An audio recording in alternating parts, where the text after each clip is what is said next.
Wait, I thought. Welcome back to the Comics Aficionados live right here on Thinking Critical YouTube on a wonderful Saturday.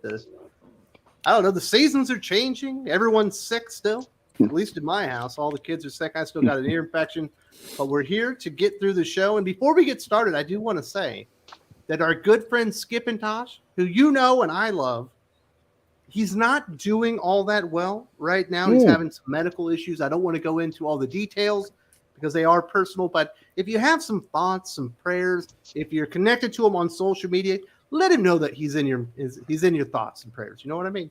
He could definitely use the power of prayer right now because he's going through a rough time. But we are here to talk about some more positive things and talk about some good stuff about comic books. Eric O'Sullivan, last week you were at WickedCon. Wicked. You met Dane Didio. You met Stephanie Phillips. You met a lot of your heroes at WickedCon. How was it? It was wicked pesta, kid. It was so fun. It was 2 days, Saturday and Sunday. I got to see H.H. German twice each day. It was nice. He gave me the Tankobon style of Here Comes Calico, which is really awesome. It's like, whoa, wow, this really works. And I got to meet Dan DiDio. I had a great conversation with him for like 5 minutes. The guy just he's really cool. And he's just like really on the ball. He sold me on Ronin book 2 with the art and just, he's like, every page is a splash page. And I'm like, whoa, this guy was like really on. Umberto Ramos, Brian Azzarello, Eduardo Rizzo, Lionel Yu. Let's see, Klaus Johnson. Mark Brooks was there. Yeah, he was. I don't even think I waved to him. I just don't poke the bear. And you didn't have him sign one of his wet covers? No, or the ripped one that I had X Judgment Day Volume 1, number 1. That the cover fell off and I felt bad for a second. And you're like, no, that's printed on toilet paper, Eric. That's like supposed to happen. Okay. I thought I abused it. Hey, the wonderful thing about modern comics at a comic convention, you have an infinite amount of toilet paper whenever you need to use the restroom. Oh, exactly. And Billy Tucci, Billy and Debbie Tucci, they were awesome. I went by their booth a couple of times. He's a complete Islanders fan, so and I'm a complete Bruins fan. It's playoff hockey, and I really get along with him and his scene and his shows, and that was great. Diving through the dollar bins. I mean, I got stacks of funny books from the Bronze and Copper Age. I got Deathmate, prologue, epilogue, blue and yellow, and of course, you can't find red and black because they haven't been released yet, right? No, still haven't. Hey, so Deathmate Black still has the first appearance of the Gen 13. Indeed, yes, indeed. Very nice. I'm glad you had a fun time at the con, Eric. Did you meet anybody for beers? Did you guys have a good time? I saw Thomas Gilkey. It was his birthday as well. The Gilk man. We see him often in the live chats, and it was his birthday. And I gotta buy him a few brews. So yes, did you get him an Irish nachos? No, I got a chili dog though, and he got a peanut butter burger. They put Irish peanut nachos butter. are like potato wedges with cheese. Peanut butter. I'm sorry. Hold on. Back up here. Peanut butter burger. Yeah, I'm gonna try that. And they said peanut butter and I need jelly burger here. I need an explanation. And bacon too. So peanut butter, bacon on your burger. Amazing. And it's sounds like something Elvis would really eat. good. Sounds good. Yeah, huh? They got a bananas PB&J burger on here it too. Oh man, you could. Chunky Banana style? Fosters. Thinking about, I'm getting hungry again. I feel like this is an affront to hamburgers, but like pineapple on pizza. Like it just shouldn't happen. Hey, pineapple on pizza is fine, man. Come on. It's fine. I don't have a problem. He's a witch. I like it. He's a witch. All right. As soon as you go full California on their pizza and you start throwing like avocado hearts or There you go. All right, Artichoke. artichoke hearts. Yeah. Everyone on the right-hand side of the screen needs to be burned at the stake as a witch. Okay. We're good. Great. Who else we got? Gervais Jargon from Animated Concepts. How you doing, Gervais? I'm doing good. So other than thinking about how well this peanut butter burger would go with a peach schnapps, I'm married with children, so how could it be? But anyway. You still do peach schnapps? Oh man. Let Let me run down the order of my alcoholic intake according to my inner Karen. It's peach schnapps, Mike's Hard Lemonade, and then I go really hard with a Corona. So No Smirnoff Ice? there we go. No Zima. What's that? No Zima. Now that's just going too far. So you are selling today, right? You out on display? Oh yeah. So I'll be on to you guys at least the first 2 hours. I tried to do this on my off the Wi-Fi, but at least on the first 2 hours. So yeah, we're on sale today. This will be our last day over on the southwest side. It was a mixed experiment, and what I learned was that pop-up comic book season is really a summer thing. So and you live and you learn. Next year you'll plan accordingly. There you go. Well, congratulations. Any big news on animated concepts we need to get out right now? As a matter of fact, I will tell everybody, keep an eye out for about next Friday. Hopefully, if a contract gets signed, we'll at least start to make 1 or 2 big announcements. And definitely got something big coming up for July. So keep an eye out on social media for that. And I just like to say I'm really looking forward to the show, because when you start off a Saturday morning talking soft racism with some of your good friends, hey, we're in for a good time. That was Yule, folks. Wasn't me. That's great. Yule, so you're the soft racist, huh? Yeah. Because you thought Fatal J and Gervais were from the same city. Well, I just thought all black people lived in Chicago. I didn't realize. I'm sorry. I totally forgot about Georgia and other places. Oh, yeah, it's okay. Chicago or Bel Air is one of the two. You can't miss with that. Hey, I mean, he lives out in Berkeley. I don't. It's way too fucking white. There's a college though. Very nice. So how are things doing at Fantastic Comics, Yule? Pretty good. We're getting ready for Free Comic Book Day, which is next Saturday. So I've seen this year's free comic books, at least from Marvel and DC. Mm-hmm. They weren't very good. Well, I haven't read them yet, but Don't I thought do it. You'll feel better giving them away for free. Otherwise, you'll be telling people not to do it. I remember looking through, firstly, the Night Terrors one, and it's got Chris Bachalo on artwork. That's the best and one. Just that alone is worth that. Not bad. And then I remember looking through the Spider-Man one for a second, and it looked pretty good. So I'm okay with deceiving. It. Looks can be deceiving. But, those are some of the offerings that are out there. I've got things from Image. There's a new Jeff Lemire one. I got things for the all ages character, kids out there. And, and I brought one home with me to check out. The Conan. The by Jim Titan. Zub Conan. Yeah, and Robert Delatorre, I think, is on art. So it should look really good. It should read well. And the dude knows Conan and fantasy. So hopefully Titan's like, oh, can you take it up a notch? And he's like, you're not working at Marvel anymore. We need more titties and fighting. Exactly. It's a Conan book. Yeah, exactly. But, so do you have any big sales going on for Free Comic Book Day if anyone's in the area? Yeah, I'm gonna have a lot of stuff outside the store, including trade paperbacks and issues that are gonna be like $1, $2, $3. I told people bring 1s and 5s. Right. So you bring 1s and 5s, you should be able to take a whole bunch of stuff plus free comics about stuff that's coming out next year. And seriously, if you're in a town that has a comic store that's participating, you should definitely check it out. It's usually a fun time. Absolutely. And that's it. So how's the channel doing? Channel's doing fine. I had a really good Crack the Slab last week where I was expounding all my views on slabbing and how it's not really that, I'm just not into it, is what I was saying. And I thought it really was concise. And then afterwards, I talked about the comic that I broke out of that slab, X-Men 130. And what a joy it was to read that comic again. So Burn X-Men is excellent. So you don't hate people for slabbing. You just think that they're... I don't hate them. I don't hate people, usually. But they're just ill-informed. Well, it's like, people talk about gatekeeping and this and that and whatever. But it's like, I can't tell someone how to collect. But I really do believe the comic book, for the most part, is meant to be at least able to be read. You don't have to read it, but you might want to have it available for the next person. So and not only that, people like Doc. Geez, I just can't stand it anymore. Slab comic books. Can't read them. My goodness. Can't read them. I mean, but people want to put things on their walls. It's got a reader that's understandable. copy of all of them. Hey, well, There you go. Yule's talking as a dealer because he likes the ability to wildly overgrade his comics and then sell them to you at a higher price.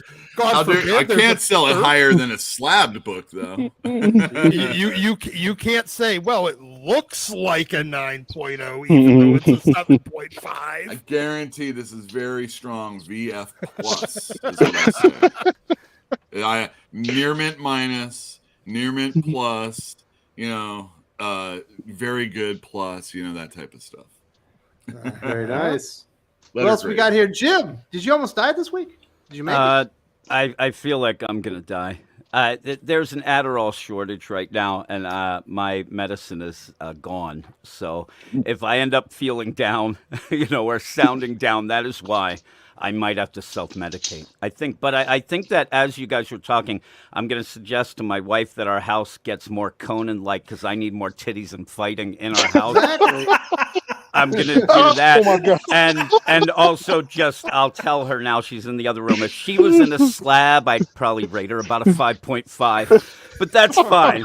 So here we go. Fill the basement up with Jello. 9 minus. Yes. Oh. Yes. Yeah, I'm in trouble already, so I don't care. I have been having some problems without my medicine, and my wife told me that I'm unbearable and she can't live with me.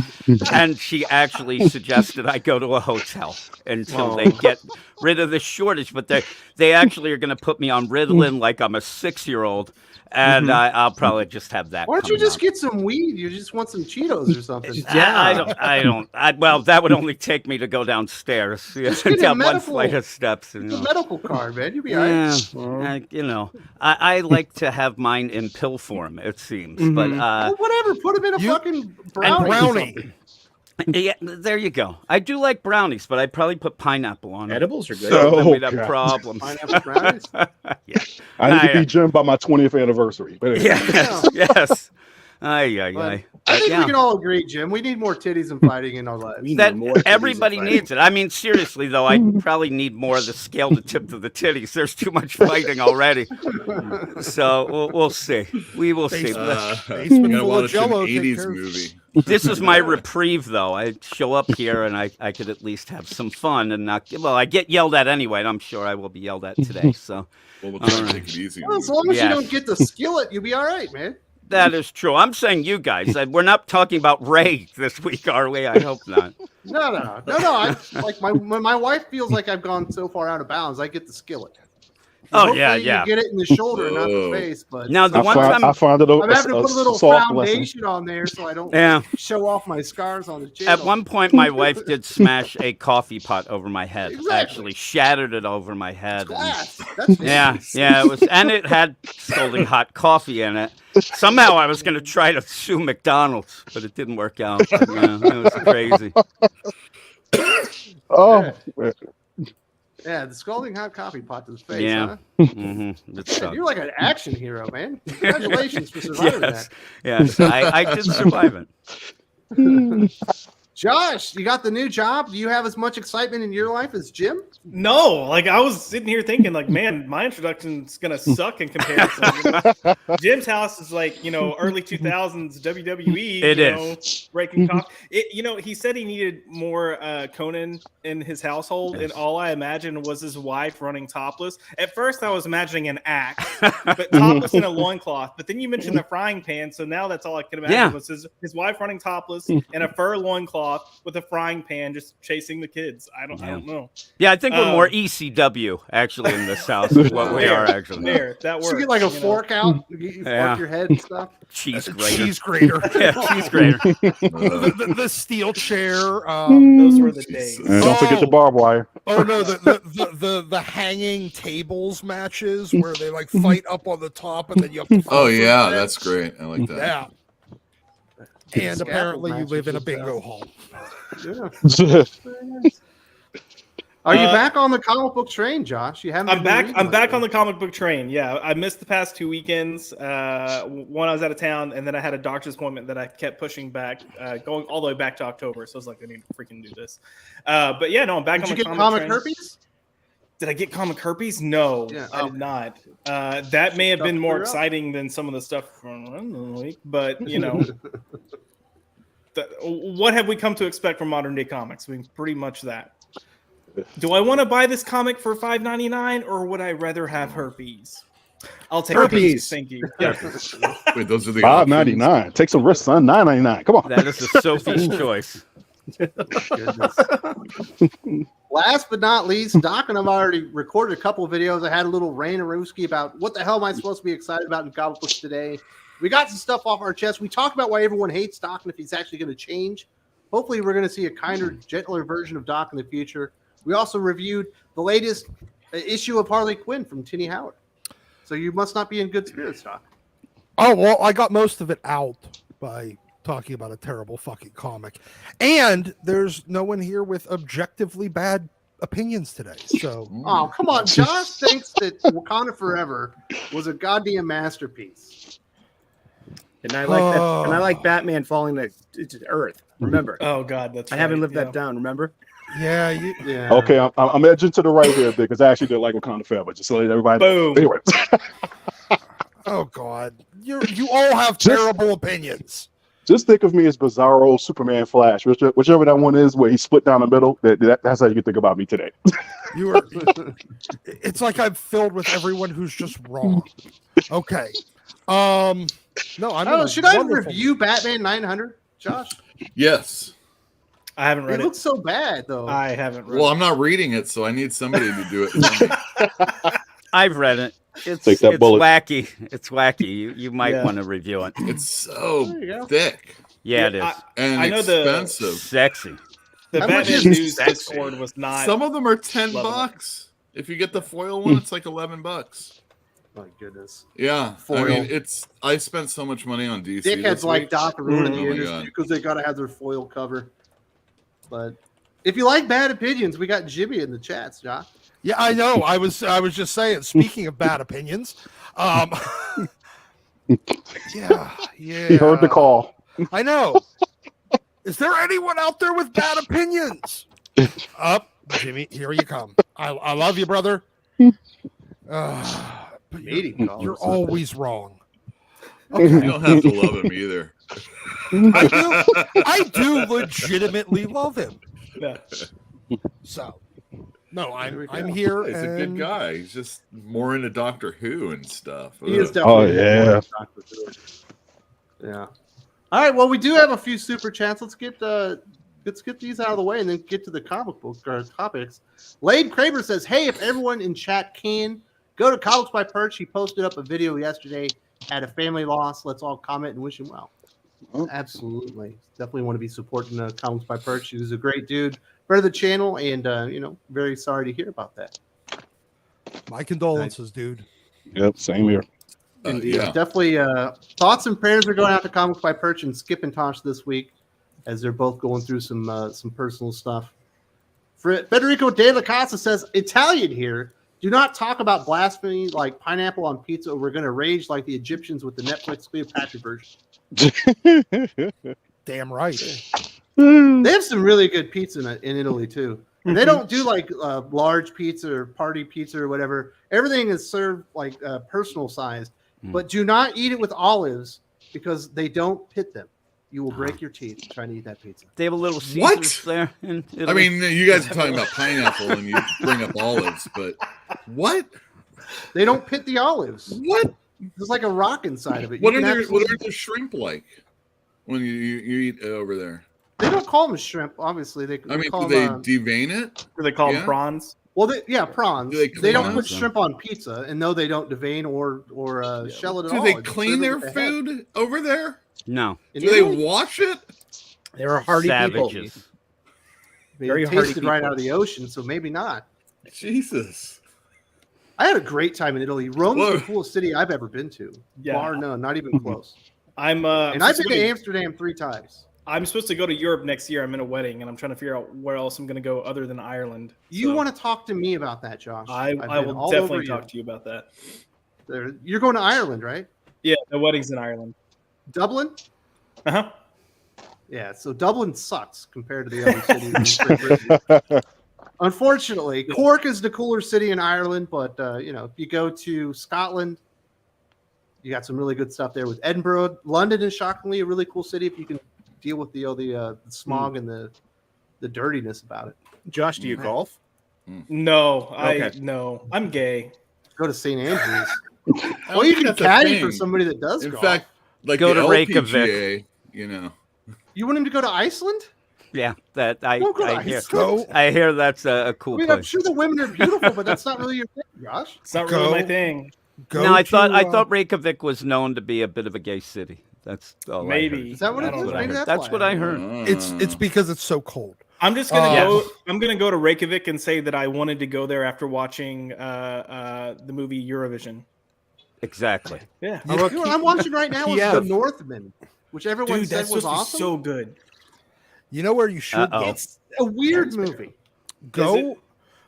Go to like some of the former Soviet bloc Don't listen to countries. Doc. Now, You will be able to live like a king on take pocket Yankee change. blue jeans. Sell your Don't Yankee listen to blue Doc jeans and and his- your heavy metal.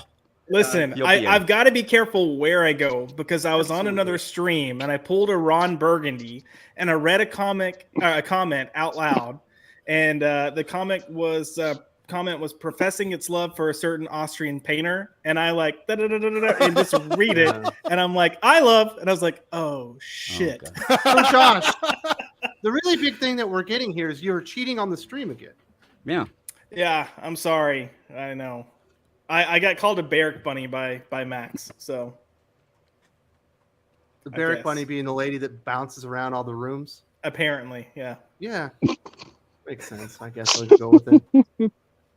Cheating on the stream again, but we'll talk about Europe here after the stream offline. I'll tell you the good place to go. Callum says, "I didn't expect you and Aaron to talk about that Cleopatra mess."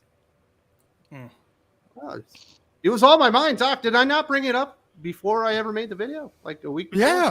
Yeah, you Remember brought it we were up. talking before I was recording. I was Yeah. like, "Did you see that thumbnail?" I was like, Yeah, and I was like, and you went off on it. So yeah, I knew that was coming. The I video actually was like coming. history. Yes. Oh, I There see. you go. I was like, that's the worst representation I've seen of Cleopatra. So I had to talk about it. But it was a good conversation. I got 2 more conversations with Aaron coming up, already recorded. Those ought to be fun. Caleb also says, I gave Wildstorm a try, which is more than Doc will do for manga and learning foreign names. Gen 13 should be Horny Teen Squad. Correct. It should be. That's probably why Doc It likes it. is. It was. Wait, not now. It- I mean, they only do it right now, but Yeah, they don't even. They- The comic doesn't exist anymore. yeah. But no, it was basically Horny Teen Squad comics, and I was always a bigger fan of Wildcats, and actually at the time Stormwatch, So much. and then the Authority. But yeah, Gen 13 gets really good when Adam Warren writes it, and I Correct. highly recommend those issues. you know what All right. We gotta keep Sorry. going. I just here, want to fellas. give that. I give was- I can Colin already his tell money's Doc was worth. going on a 20-minute Yeah. diatribe No, of no, no. everything he loves with Wildstorm. no, the JSC and the John Acrudi, Gary Frank is also pretty good. Those but are it good gets, too. Yeah. It gets Anything best Gary when Frank. Adam Warren's on it. So that's Very it. nice. Federico De La Casa says, we clean our food in Italy way more than our politicians. So Italy is a really interesting place. In the military, we can be stationed in there. And I knew a guy that was stationed in southern Italy. And part of his rent went to like security, I think is the way it was told to him from his realtor. And he would have to pay the security thing. And he came home from work one day and all of his stuff in his house was gone. And he calls the police and he's like, someone stole my shit. They're like, why are you calling us? It's like, because you're the police. They're like, don't you pay for security? He's like, yeah. Oh. Like, where do you live? And he's like, well, this is my neighborhood. They're like, this is the number you actually call when stuff happens to you. And he calls that number and tells him what happened to his house. He went and stayed with his friend. When he came back, all of his stuff was back.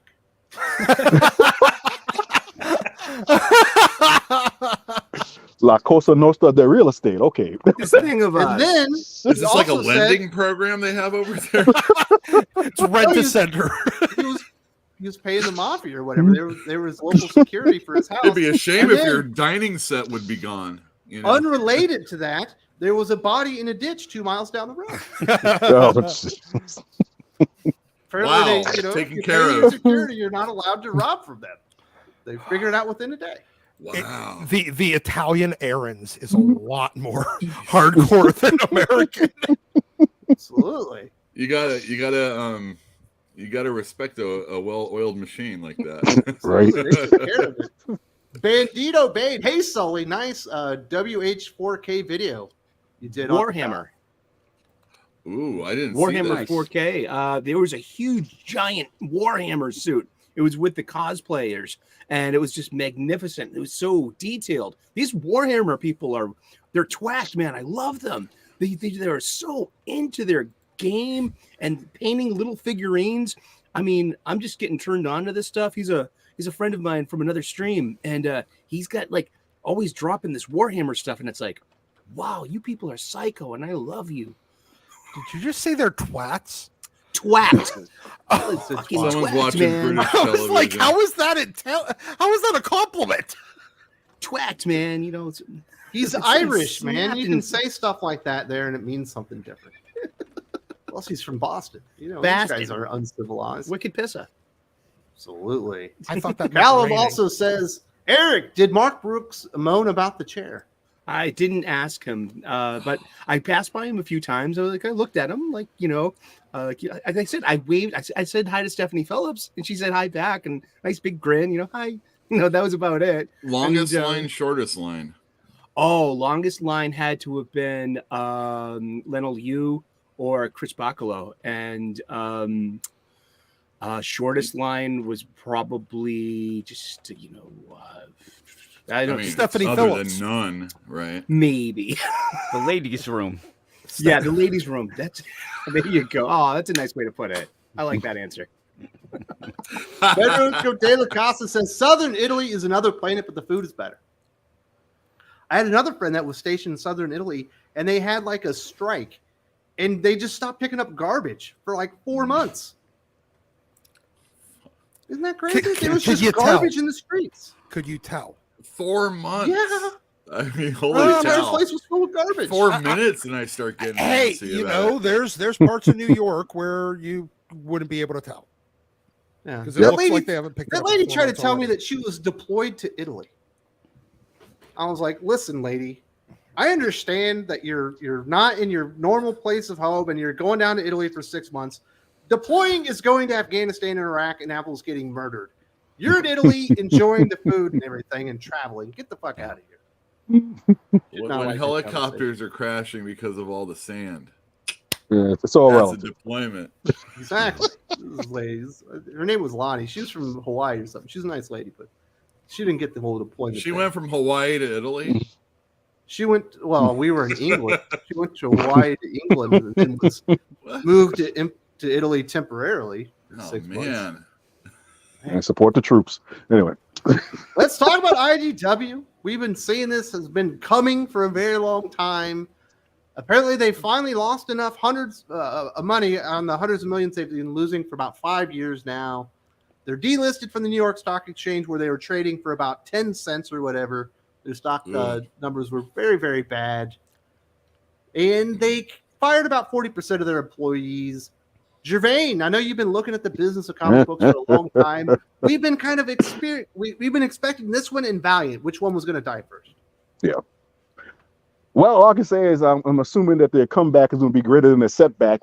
But anyway, I mean, yeah, I watched the video. I watched the video when it first came out and watched it again last night. And I largely have to agree with your take on this, Wes, is that this was really an overestimation of IDW's intellectual property. I mean, all of us who are in the business, getting into the business, coming out with stuff, we all would like to hope and dream that as we put our babies out there, they will become the next Teenage Mutant Ninja Turtles, Superman, or Batman. But we have to kind of be a little bit more realistic than that when it comes to betting the whole farm on it. And the IDW model, as you call it, the Marvel method, it's like it makes sense in theory when you actually do have 80 years of People invested in the properties. Fandom built around it, and so on and so forth. And let's remember how long it took Marvel to get things up and going the right way. So this was ill-fated from the beginning. It was a lot of chasing the wagon, and it's unfortunate because I think IDW, when it first started out, it was a really good company, had a really good brand, and I think that they just made a lot of just like fatal decisions. And look, you can make a lot of mistakes, a lot of little mistakes, but you can't make too many big ones. And they made a lot of big mistakes. And I think once editorial went off the rails at one point, then that was it. And then, like you said, you can't downplay some of the work that they produced. Like I said, you turned me on to Kill Lock, which to me, of the stuff that I read, I definitely saw that as more being a Netflix thing than any of the others of their stuff that I read. But they just couldn't get that one. They just couldn't make it to the finish line on that one. So, I just would tell to any aspiring publishers and those doing it right now, it's like, if you're going to do it to put a good comic out and hope that you get those licensing and merchandising deals, but you cannot build your company, your business model around that. You just can't. They actually created their own entertainment division and just started producing shows based on their comic books that no one knew of. I know blowing up on sci-fi. I know a bunch of guys who are taking that approach, and it's like, with all due respect, it's like, if the comic isn't selling, why would somebody look at it? There's a friend of mine by the name of Cliff that we talk about this all the time. We talk about Teenage Mutant Ninja Turtles, and a lot of people just don't understand why and how that blew up, and a lot of that had to do, and I don't remember the guy's last name, but if it was not for Surge licensing, Teenage Mutant Ninja Turtles would not be the tentpole multimedia franchise that it is today. It just wouldn't. But that was also based on the fact that the Teenage Mutant Ninja Turtles comics were selling. They were selling. They were popular. There was some kind of an audience there for it. And if you look at the time frame in which Turtles went from being a black and white indie to being on, television stations all over the country, it's like, if you're going to look at that model, then look at it and assess it correctly. That's crazy. That's what I'm saying. Yeah, but look at it. I mean, I remember when I was in Massachusetts at the time, and I was reading the book as they were coming out in Massachusetts. And the time it took from like the first issue to the fact that you started seeing action figures, and I think it was the back of the 6th or 7th issue, that's unheard of. And what people have to realize, that's lightning in a bottle. That's like a once in a lifetime thing. That's not something to bank your whole company on, or to bank your whole publishing strategy on. I mean, you could do it, but it's just not going to happen. And only other thing we saw closest to that was Image. And I'm sure there's plenty of videos out there, some of them on the Secret Galaxy channel, where you can see exactly how that worked out for Wildcats, Savage Dragon. What was the other one? Malibu with Ultra Force. Yeah, they had a cartoon. Yeah. I mean, and the only successful iteration of that one was Spawn. Was Spawn. You also had Acclaim go out and buy Valiant Comics because they were just going to be like an IP farm for video games. Yeah, basically destroyed the comic books there because they forgot about comic books. Well, but that was over the minute Acclaim got. The minute you said Acclaim, okay, we know how that was going to turn out. Yeah, it's something where it makes sense in theory. It makes sense in theory, but when you start to overestimate the value of your IP to that degree, because really all Acclaim would, if they were going to do that, the only one they could have really realistically built that around was maybe Turok. That's what you were going to do that on. And they put out a great animated film, by the way. If you haven't seen Turok, I think it's Turok Son of Stone. Really great film. Love it. Did you see we're getting the first ever Transformers animated movie? No. Really? Well, you mean other than the one from '86? Well, the direct forgot to do the research, and they said this new animated Transformers movie is the first one ever. I was like, Transformers the movie doesn't exist. One of the worst killings off in the history of movies, Jermaine. It was Judd Nelson, man. You got the power. It's terrible. It's terrible. Wasn't he Hot Optimus Rod or Prime something takes like over. that? And they took out Spock. They took out Spock Prime, and I think they were going to get Duke too at one point. But yeah, that was a tough year. When you guys nowadays say you ruined my childhood, you have no idea what ruined your childhood. That was like the 9/11 of like pop culture. Anyway, how did they make a better Care Bears movie than a Transformers or G.I. Joe movie? Although the G.I. Joe movie is pretty good. No, G.I. What was good. Are you talking about current stuff? I'm talking about stuff from the 80s. The Transformers movie? Well, the Care Bear movies They were, killed off Optimus Prime. No, I didn't like it. Spoilers. They fucking cried, man. It was pretty The emotional. Transformers the movie. The You're 12 first years old. 20 to 30 minutes was good. After that, you could definitely leave it. You only need to watch the first 20 to 30 minutes of that Transformers movie. was a movie that I was so happy to have younger brothers because I could go see it. Cool. Yeah, I was able to do that for a few movies like that, and no questions whatsoever.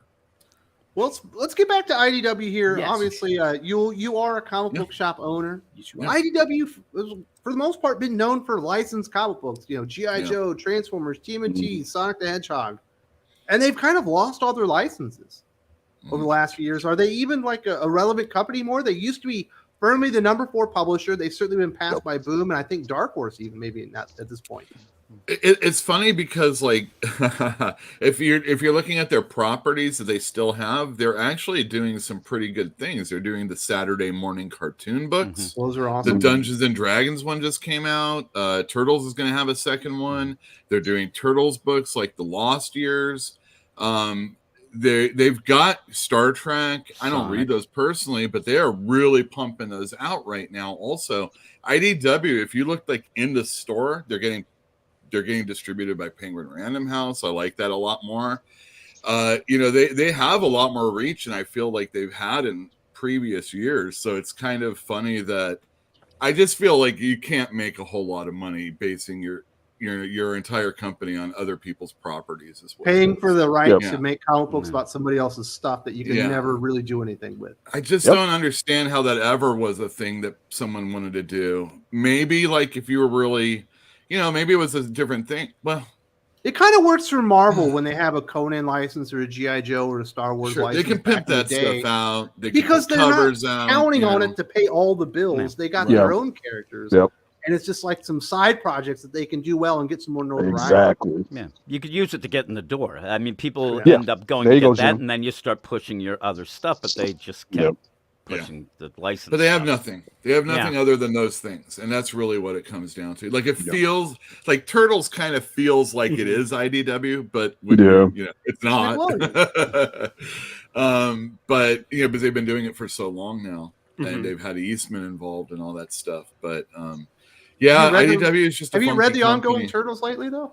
No, I don't read that stuff. Oh, it's bad. I don't read a whole lot of proproperties when it comes to comic books for the most part. Yeah, oh, you're one of those bougie guys. Like it's not that. It's just Snob. other. Is that the No, word? if I read novels of characters, I don't always want to read like the comic book versions. And same thing with movies or comic books to movies and things like that. I like the medium that the things come from, and it's just. I never really ever felt like, oh, I want to see what this looks like animated or on the big screen. And I never.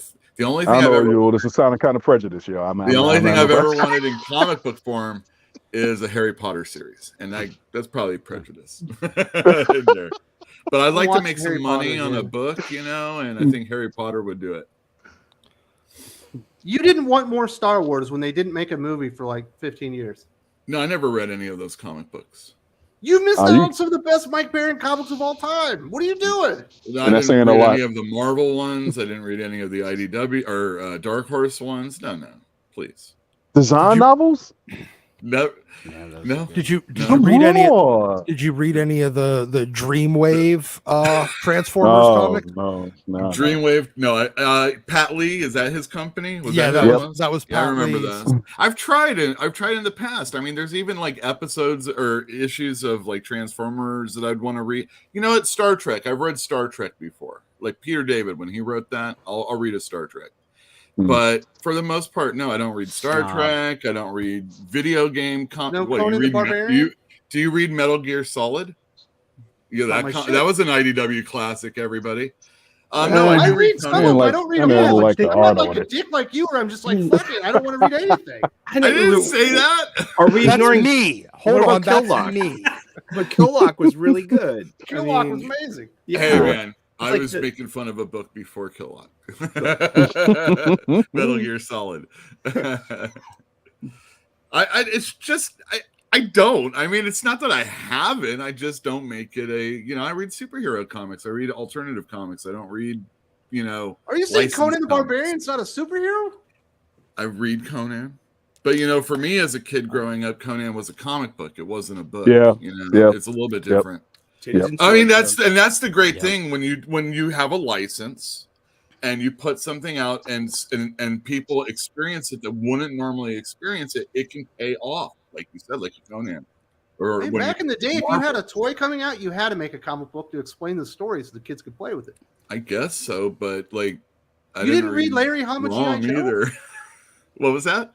You didn't read Larry Hama G.I. Joe? I did. I read some of those, but not all the time.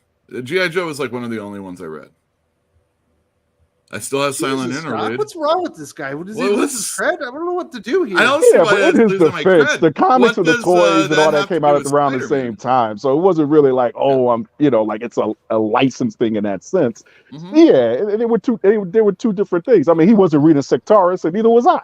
So Well, I was going to bring up G.I. Joe, but the thing is that Larry Hama was basically creating G.I. Joe, the cartoon Exactly. and the comic book at the same time. So Time. it doesn't totally play in the same way. That I don't like war comic books, but I do read G.I. Joe from time to time because those are characters, that that aren't real. No, I get what Yule's saying on this. There's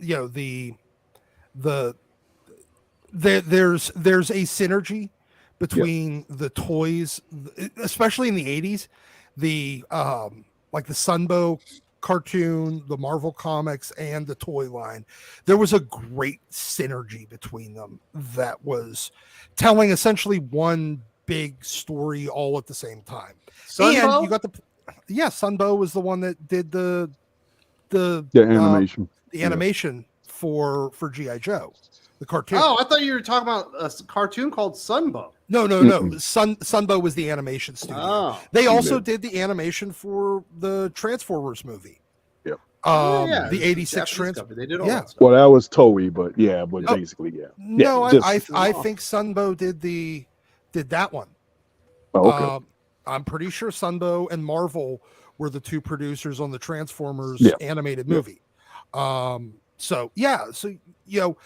They had that synergy, whereas like TMNT, there was early stuff, there was no toys to go with it, like the comic books, and then whenever they put it in cartoon format on like fucking Nickelodeon or whatever it was, they made the toys there, but it was disconnected from the Eastman Laird stuff. There's no blood. They very, very, very much toned it down, and the Last Ronin, and when they've come back and done it again doesn't have really any connection whatsoever to the cartoon or the toy line. They're very disconnected. So having them all, when you have this great synergy between your animation product, your comic book product, and your toy line all at the same time, it does generate some kind of like manga, Doc? Well, I mean, but do they have toy line that comes with it? I don't know. I legitimately don't know. But there's an action figure for everything, man. Okay, well, but you know what? I will give whether I want to watch or read manga or watch anime or not, they do a great job, and it actually is probably one of the big reasons why it's becoming so successful in not only the Eastern world but the Western world as well, because you have that synergy, and there's a huge synergy in manga. I mean, it's almost 100%. It's really good. Yeah, that's everything that I've heard, and that's absolutely great, and why the current comic, even the licensed comic stuff like Transformers, doesn't reflect. I mean, they should have been doing something at the time that would have been connecting somehow to the fucking Michael Bay stuff, or the Michael Bay stuff should have been. You think it wasn't worth it to make LGBTQ Transformers stories? I'm gonna go with no. But hey, what do I? You didn't think making Roadblock a woman was smart? Yeah, I really no. That was Salvo that was made a woman. It was Salvo. Yeah, they made a bald white guy into a woman. You thought it was Roadblock because women can't drive. When they felt bad because Snake Eyes was white, so they made like Quick Kick, and then he just beats the shit out of him for being white. Yeah. Yeah. Was it a comic book? Yep. And you wonder why it's not catching on and it's not growing, and the things aren't working together, and you end up with, hey, people that want to watch an animated cartoon don't want to read the comics when they have nothing to do with what's going on in the cartoon, and vice versa. Yeah, and with manga, like that synergy, what happens is a popular manga gets an anime, which then elevates the comic up even more, and it just keeps helping itself. It keeps building on itself, and that's something that, I mean, IDW obviously wasn't doing, and a lot of, you know, the Western comic deal. And it's funny because IDW doing this, it almost feels like a microcosm of when we say that all of these new creators jump on to comics because they think they're going to get that big deal. They're not there to write comics, they're there to get the big deal. And that doesn't work. And then it especially doesn't work a company doing that as a whole. It's not a good way to go into it. By the way, my roommate just texted me, say synergy one more time. Synergy. So yeah, no, I mean, it's an episode of Gem and the Holograms now. There you go. There you go. There's your son, Bo. Keeping it on IDW for a second, they always had like a really good looking product, especially in the beginning. Yeah. You know, it stood out from like all the other companies. You know, this is when an independent maybe still had $1 over on the Marvel and DC at the time. So it really felt, and you know, they had Ashley Wood was working over there. I think Ben Templesmith did stuff over there. You had really different illustrators that weren't working in the main two, even at Image for the most part at that time. So there was like, you know, some heat to the company, but I just don't believe that anything that they wanted to pitch, like the Wyona Earps and the, you know, stuff like Dirk that. Gently's and Just, stuff. Yeah. I mean, again, that's another A license deal. a license thing. Yeah, you know, it's just they had their little sci-fi synergy at the time. well, you know, The shit about sci-fi original programming. what I do feel is IDW's strong suit, and that they should be leaning into, and they should have been leaning into it for years now, are their artist editions. Yeah. Well, but that's their specialty, though. They are they're pricey, but look, they want to make they want to be a prestige publisher. Don't you can't do it in a world where Image exists. There's really only one person, one Eric company. Stevenson will take you out on that one. He loves that stuff. Yeah. But you know, they've done, you know, I know why. Look, IDW was created by a lot of the Wildstorm guys that left when Wildstorm started getting folded into more so into DC. And because, you know, one of the reasons why Wildstorm was able to succeed long enough to get folded into DC was because they were able to make a lot of money on licensed products. So those guys left and started a licensed product company, except for they forgot that that's what they were. They wanted to be Mark Miller. They wanted to be Marvel Comics. They wanted to be DC Comics. Hell, they wanted to be, you know, fucking Wildstorm again. But all they did was focus on the stuff that, it carried them through the rough patches of the late 90s in the bust period. But that can't translate into a media company. It's just not possible. I mean, it's, hey, let's try to make TV shows on stuff that where 90% of our product, we don't have the rights to do TV shows. That just sounds dumb. Geez, and you also have to go, I mean, depending on how much control they like to exert, you have to deal with all the people in the company that say, you know, you can't do this in this comic or whatever, you know, Picard would never do that. You know, you have to go through all those companies. It's got to be a pain in the ass.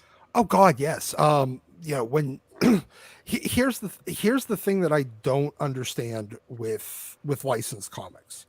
I mean, they were able to do really, really well because, you know, 1 year, I mean, Wizard and like the top 100 refused to acknowledge this book.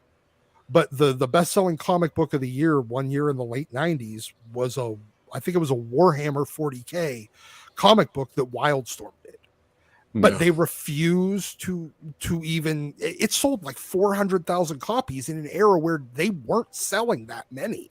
Right. That was unheard of numbers again. Warhammer's for dweebs, though. I get that, but when you're moving that much Even volume, fans look down on Warhammer. Oh, fans, that's Doc. right. Because Wildstorm, what? You're right, Doc. Because Wildstorm, before they went to DC, if I remember correctly, they were doing all those licensed yes, comics. they Now I'm like the jogging my X-Files. head.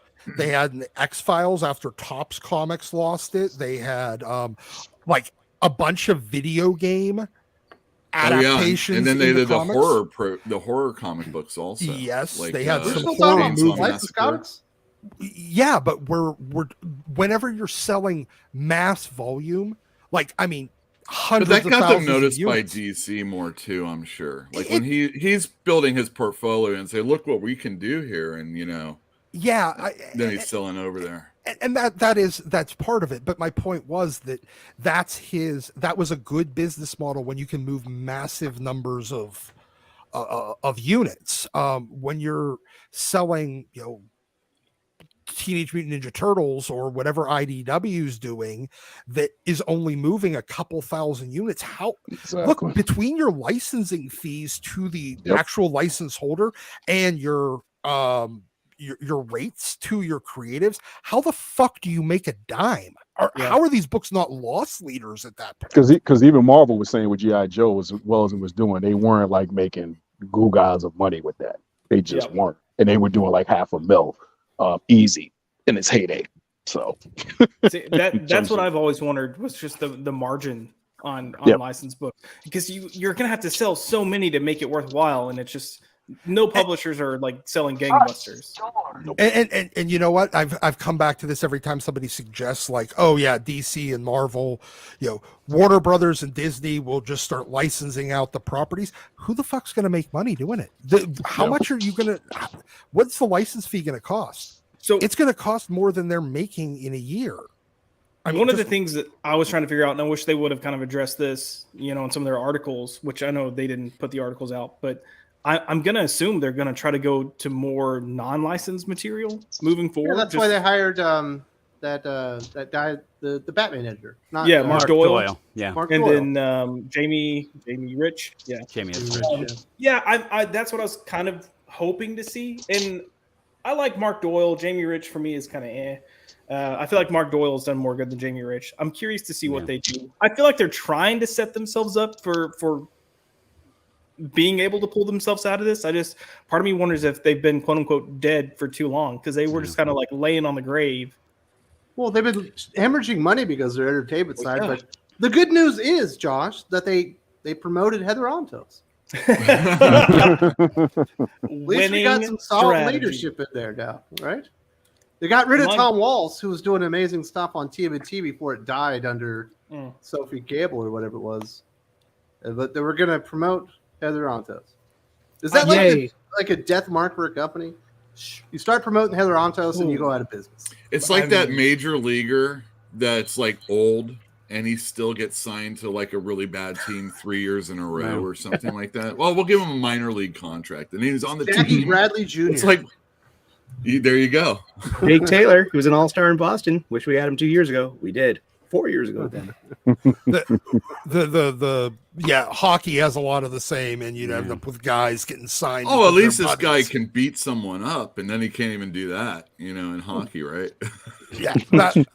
But you end up with a lot of these, and they start scraping the bottom of the barrel for some sort of property that might have some sort of nostalgia factor, and then they promptly sell the book by shitting on the fans that it would otherwise appeal to and should be Can't your they get evangelist. Scott Snyder? That guy's making a comic book for everybody else in the goddamn world, but DC, I guess. I mean, maybe he and Doyle. I mean, Doyle was his Batman editor. Yep. I mean, so He's only putting out 14 different comic books this year. I was gonna say that's probably one of the good things about Mark Doyle is he's probably gonna be able to pull in some decent talent, and if he can pull in decent talent and they can get good books, they can at least hope for a good word of mouth. Like, hey, we've got quality. Y'all want quality? Come here, and that's probably going to be their best bet. But when you go to IDW, I got to ask, I mean, do you really think somebody like Scott Snyder is going to go over there and work on a corporate property? And what corporate properties do they even own? Well, And no. Original they'll creator just, owned yeah, stuff. they'll make up. I some get deal. that. Content. I get that, but when it's an original creator-owned book, what Does money he want does them it to have the really rights bring? to make it into a movie? He probably Yeah. wants to keep it himself. Yeah, and So all the IDW is future gonna dark want- spaces will go there. All his Comicsology stuff Yeah. will just go to IDW, maybe. No, it's Dark Horse, instead- isn't it?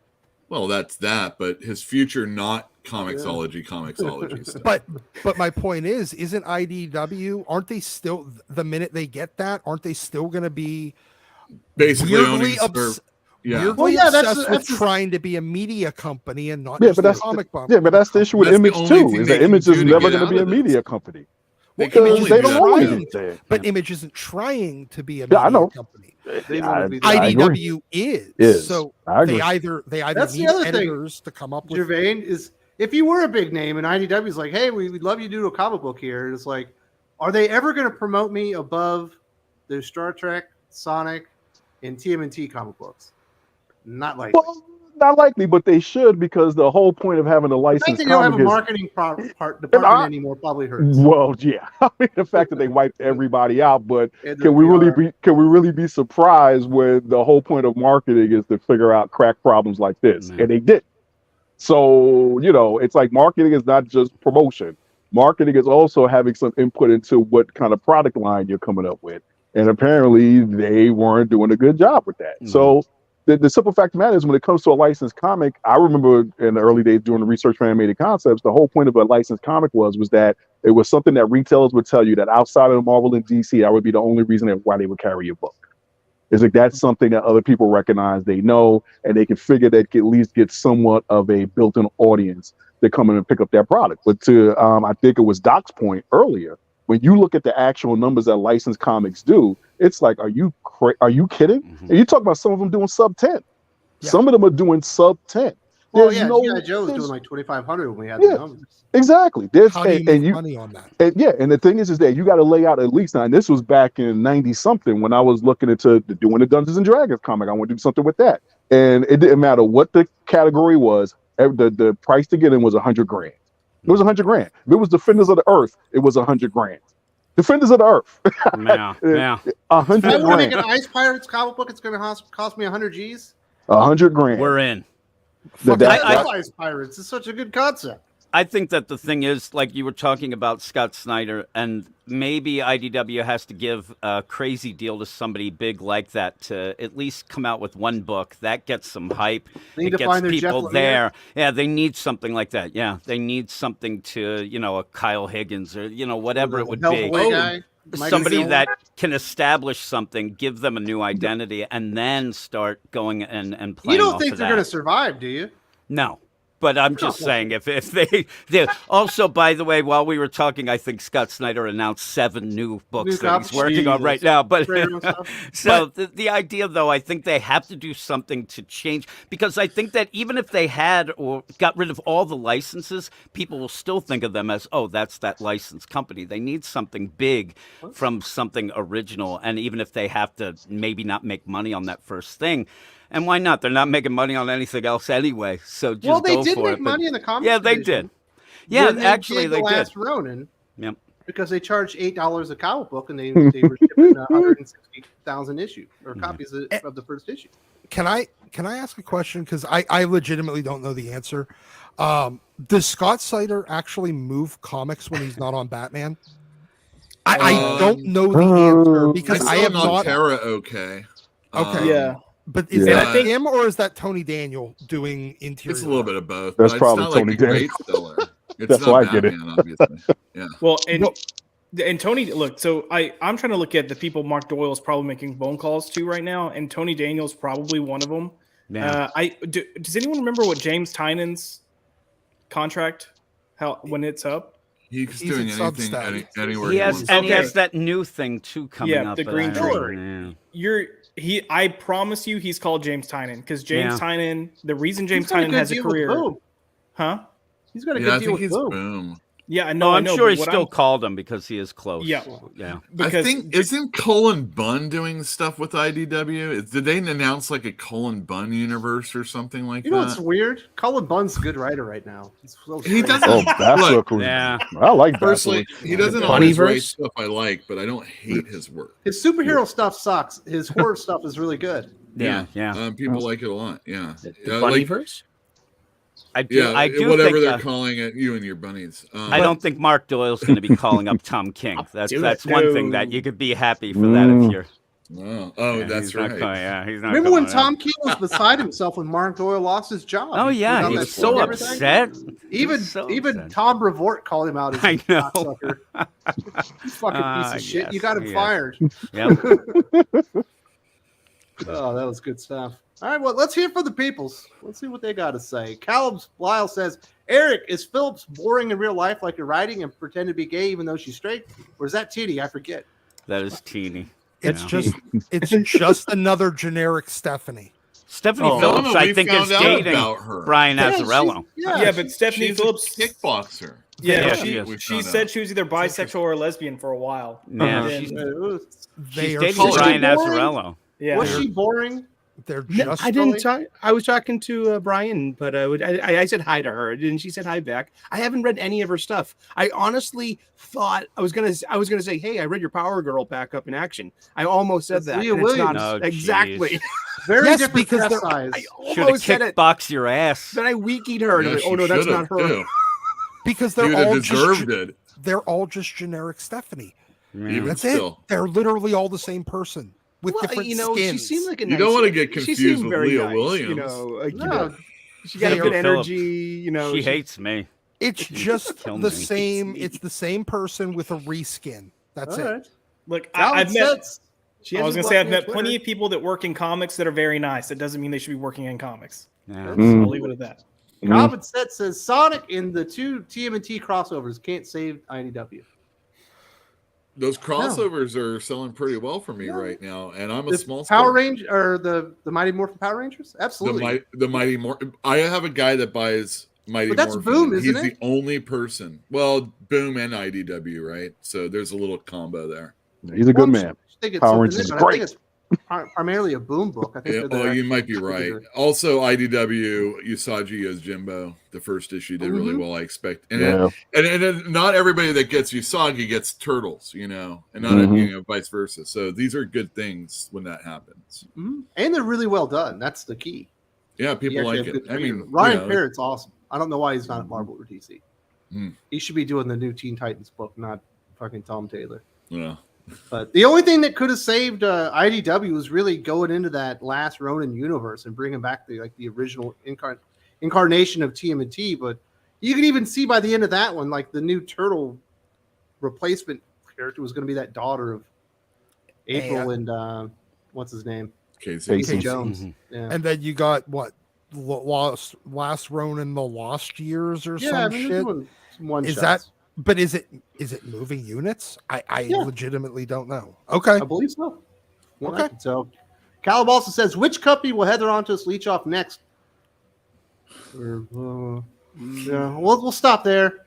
Scout, And we'll remove that one. I don't know. Where do you think she will go next?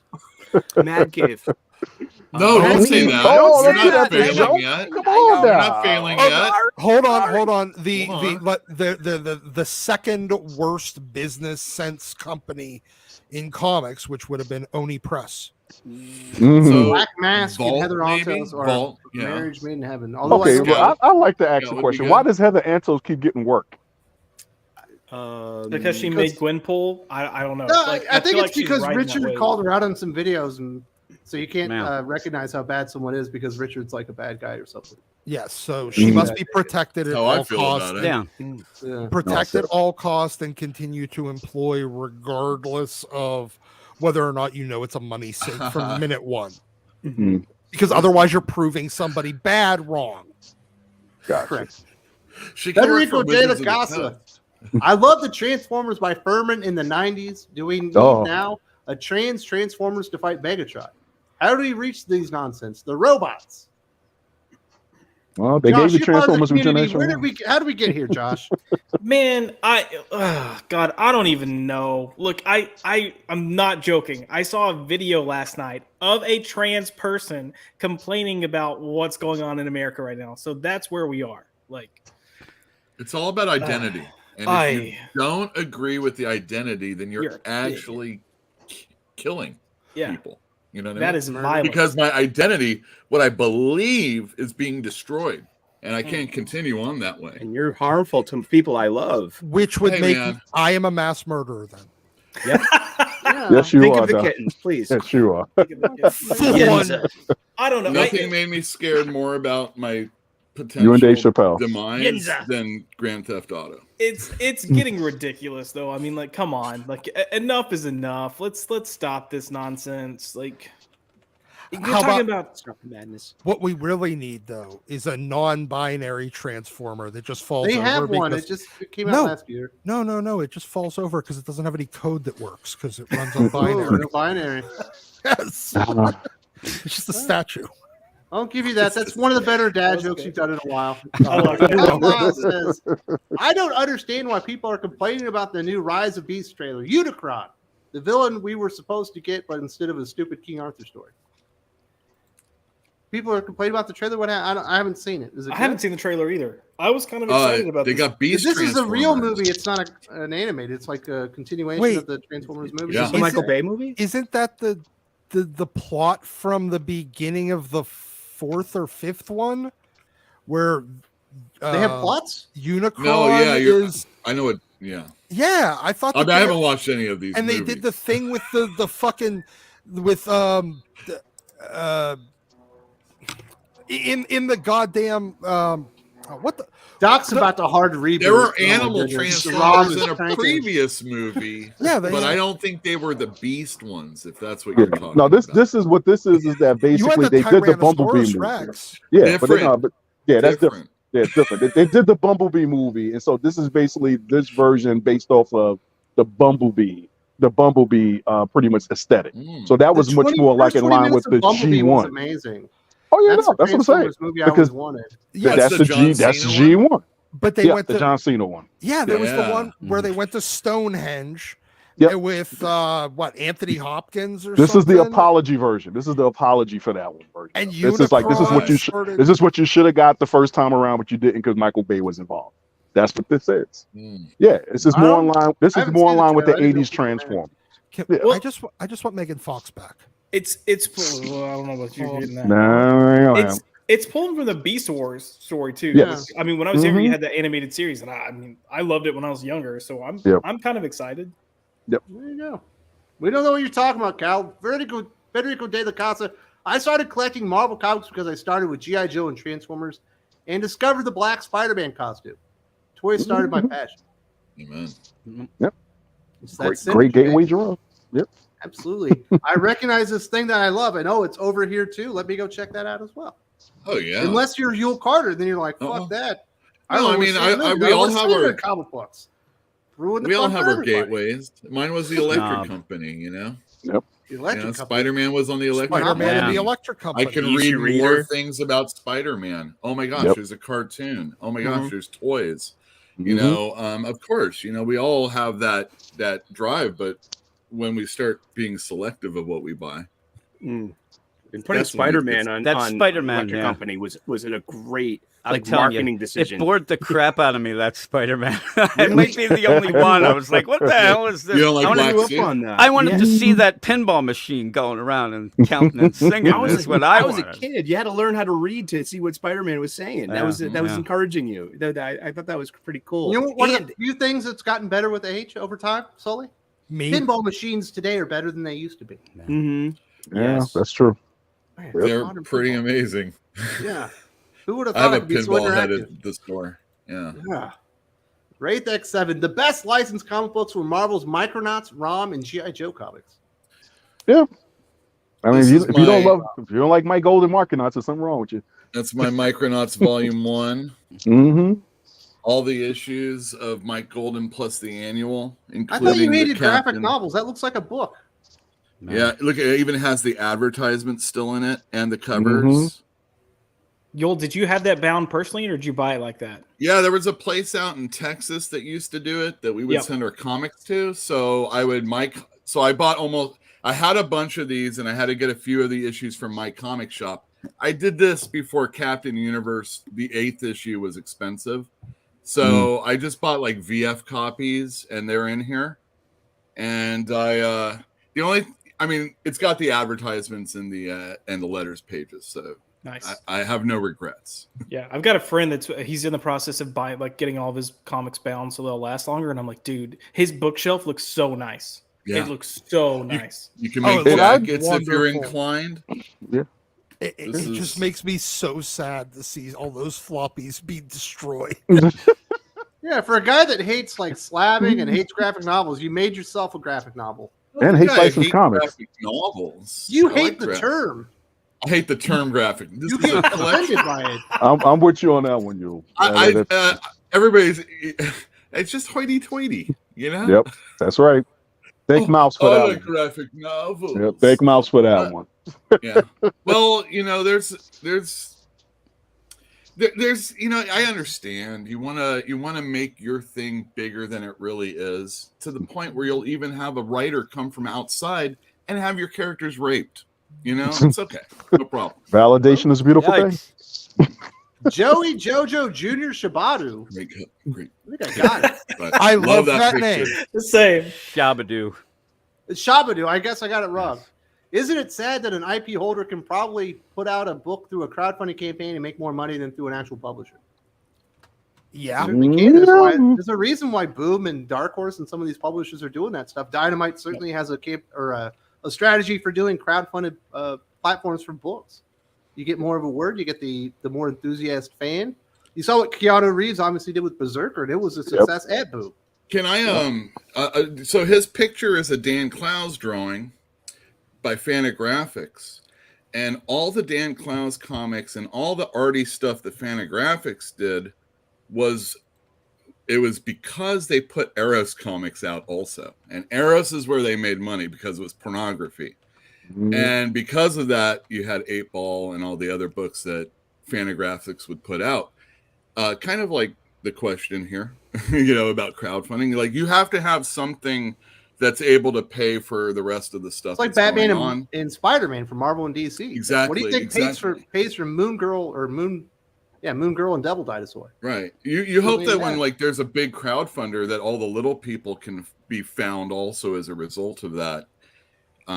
But I don't know if it's. Are you a fan of porno comics? Because I just don't get the idea or concept of it, especially with the Pornhub. Sometimes. They don't really make them anymore, but there's some really, really good ones that are out there. There's some really trashy ones, and then there's some really, really. Let's not talk about it. I don't understand the concept. Why draw it when you can just see it? I have some manga you can check out. Well, this is what do it for me either. I just know I want to clip that segment. I don't understand porno comics, especially with the Pornhub. Is Cherry Pop Tart still being published? Google search. Every once in a while. Okay. Ask an artist, especially if a boy or girl, it don't matter, whatever. When's the first time you drew genitalia? That's probably that's it wasn't probably not a good after. Conversation starter. No, well, I'm you going to gotta be at dinner with Ron Gardy. Gardy. Finally meet one of my friends and So Ron a legend in the Gardy, industry. Be like, so when's the first time you drew the you clitoris, drew boobs, Ron? right? How was that experience, sir? Is this your penis or someone else's penis you drew? It's almost always their own. What was your inspiration? Oh, it's your wife. Great. My buddy Glad to know said- that. My buddy, No. my buddy Rick Worley, he said, everybody draws a penis like it's their own. They never look like they're looking at one. He's looked at them. That's funny. I gotta say though, I love Milo Manara though. I mean, if you want to, that's tastefully done. Good. Oh, sure, tastefully done, smut. I agree. If this is all right, let's not do it, Doc. No, I know where you're gonna go. You don't have a clue where I was gonna go because it's the exact opposite direction of what you would have expected here. If this is comic books, then I'm embarrassed to be reading comic books, and I'll start using the term graphic novel because, because if that's how we're gonna, no, they are not comic books. Comic Wait, books, Pornhub Pornhub, we are- can have both. Those It's just are a smut. graphic novel. I usually just All look right, at moving Greg on. Land covers Moving for my on. fix. Blade Kramer. So with Night Chairs from DC, all monthly series are going to take a 2-month hiatus for 2-issue minis. Could this lead to a walking away point for readers? Yes, they're begging you to walk away. Yeah, that there are some things that are going to stick around though. They're actually Miniseries. now they're not the greatest. The John Kent book will still be coming out. I think Batman good. Incorporated, and there'll be a bunch of the new ones like Steelworks. I think and the Hawk Girl book come out as well. So they're going to have some things. They're not the Jadzia greatest. Axel wrote but- Hawk Girl. Yes, Ooh. exactly. I found out that they blocked me on Twitter with I don't even know who that is. I ended up going. Oh, that's Wait, who great. did? So Don't the search it. You- yeah, that well, everybody. That was I'm telling you, lame. every new creator that DC announces, I look and they've already blocked me, so I All right. feel special. But you're also going to have such hits as City Boy, and you know that sort of deal. But if you do want to have some alternative stuff, you will have that new Mark Waid Teen Titans book. So that'll be something to read, and his the last days of Lex Luthor will be coming out. So I think yeah. that maybe people can shift to those things. They're not in continuity, but at least there's something. But I still think that Night Terrace is a jumping off point. That's with a K, by the way. And yeah, I think it is a jumping off point. I always worry when you have those 2-month shutdowns that DC seems to love to do, that it is more of a jump off than It's jumping been on hurtful point. every single time. Yeah, for it is. me. And it Every breaks the single It habit is, of- and I'm sure of you'll tell. Convergence. Yeah, No, you Convergence. convergence wasn't a hit. Convergence. It breaks. It hurts. It Yeah. breaks the addiction. It breaks the addiction. Yeah, you It's- realize for- that maybe I don't need these things well, anymore, It, right? it takes about 30 days to break a habit. Yep. And the way that comic book readers and collectors view comics is an ongoing purchasing decision. When you reboot, when you take breaks, when you do all that stuff, it gives readers the opportunity to reevaluate that purchase. They don't reevaluate it when it's going into their box every single month and there's stuff there every single week when they walk in the store. They do not reevaluate. When you relaunch, when you take breaks, they reevaluate, and more than likely they're going to decide, you know what? I don't need this. It's why Jay Leno never took a day off. The guy was afraid you'd actually find something better. And Well, he knew. yeah, he was knew. right. Yeah, He he knew. was right. Once you figure out, holy crap, there's better Some- than that asshole. Some people say leave him wanting more. Yeah, Jay Leno is like, I got to go out again. yeah. Absolutely. And Gallup also says that we should watch the trailer because we might like it. Cullen's in it. Is he talking about Cullen Bunn? Is in the Transformers trailer? The trailer was good. Yeah, I'm not. Yeah, if people are hating on it, it's just because they want to hate. But it's like, if you like Beast Wars, if you like Unicron, if you like anything that G1 Transformers, like 80s thing, it looks like it's going to be great. So I'm not. Yeah, you know. He also had some more unfavorable things to say about Heather Ann. Says, I'm not going to put it on the screen, Cullen. I don't know what she did to get her job. I'm assuming she got hired. She got promoted. I don't know. Got man. hired. And once I you got- get hired, you're going to As get far as I know, hired she's a again. married Yep, lady. she gets along with people. I'm not going to sit there and speculate on that stuff. Chuck Skills. I'll be buying all the Transformers Rise of the Beast toys. Could be a lot of toys. Cool. We put out a lot of them. Probably. I don't Sully, like the you got any design. Transformers in the back there? You little I geek? don't yet. Sully? I was going to get it. I was going to get. We were talking about Transformers the movie earlier, and I was going to get the coronation of Starscream with the big purple cape and the crown. I love that. He's happy for 1 whole minute. Why don't you do it? I have a G1 Skyfire. Ooh, that's nice. Yeah, You guys are such Yeah. dorks. yeah, very nice. That's the only Transformer I ever owned, though. So. He got the original one. He didn't get the Jetfire one. So yeah. No. Have any of you played with the Transformers like toy in the last 5 years? No. No. They all suck. Remember when we were kids? They were made out of fucking steel and they were Yeah. indestructible? Yeah. That's the one They're I made out have. of really shitty plastic now, and they break immediately. Oh man. They're for Like you posing, could not take for a playing. fucking hammer to a Transformers toy, and it would still go back together the way it was supposed to. Yeah. You could not break it. You They were can't like the- fucking blow on one nowadays; they just fall apart. They were like the old like RC cars. Mhm. Yes. You could use one as like a murder weapon. Dude, we used to put like black cats and stuff in them and light them, and it'd still survive. We're like, yeah.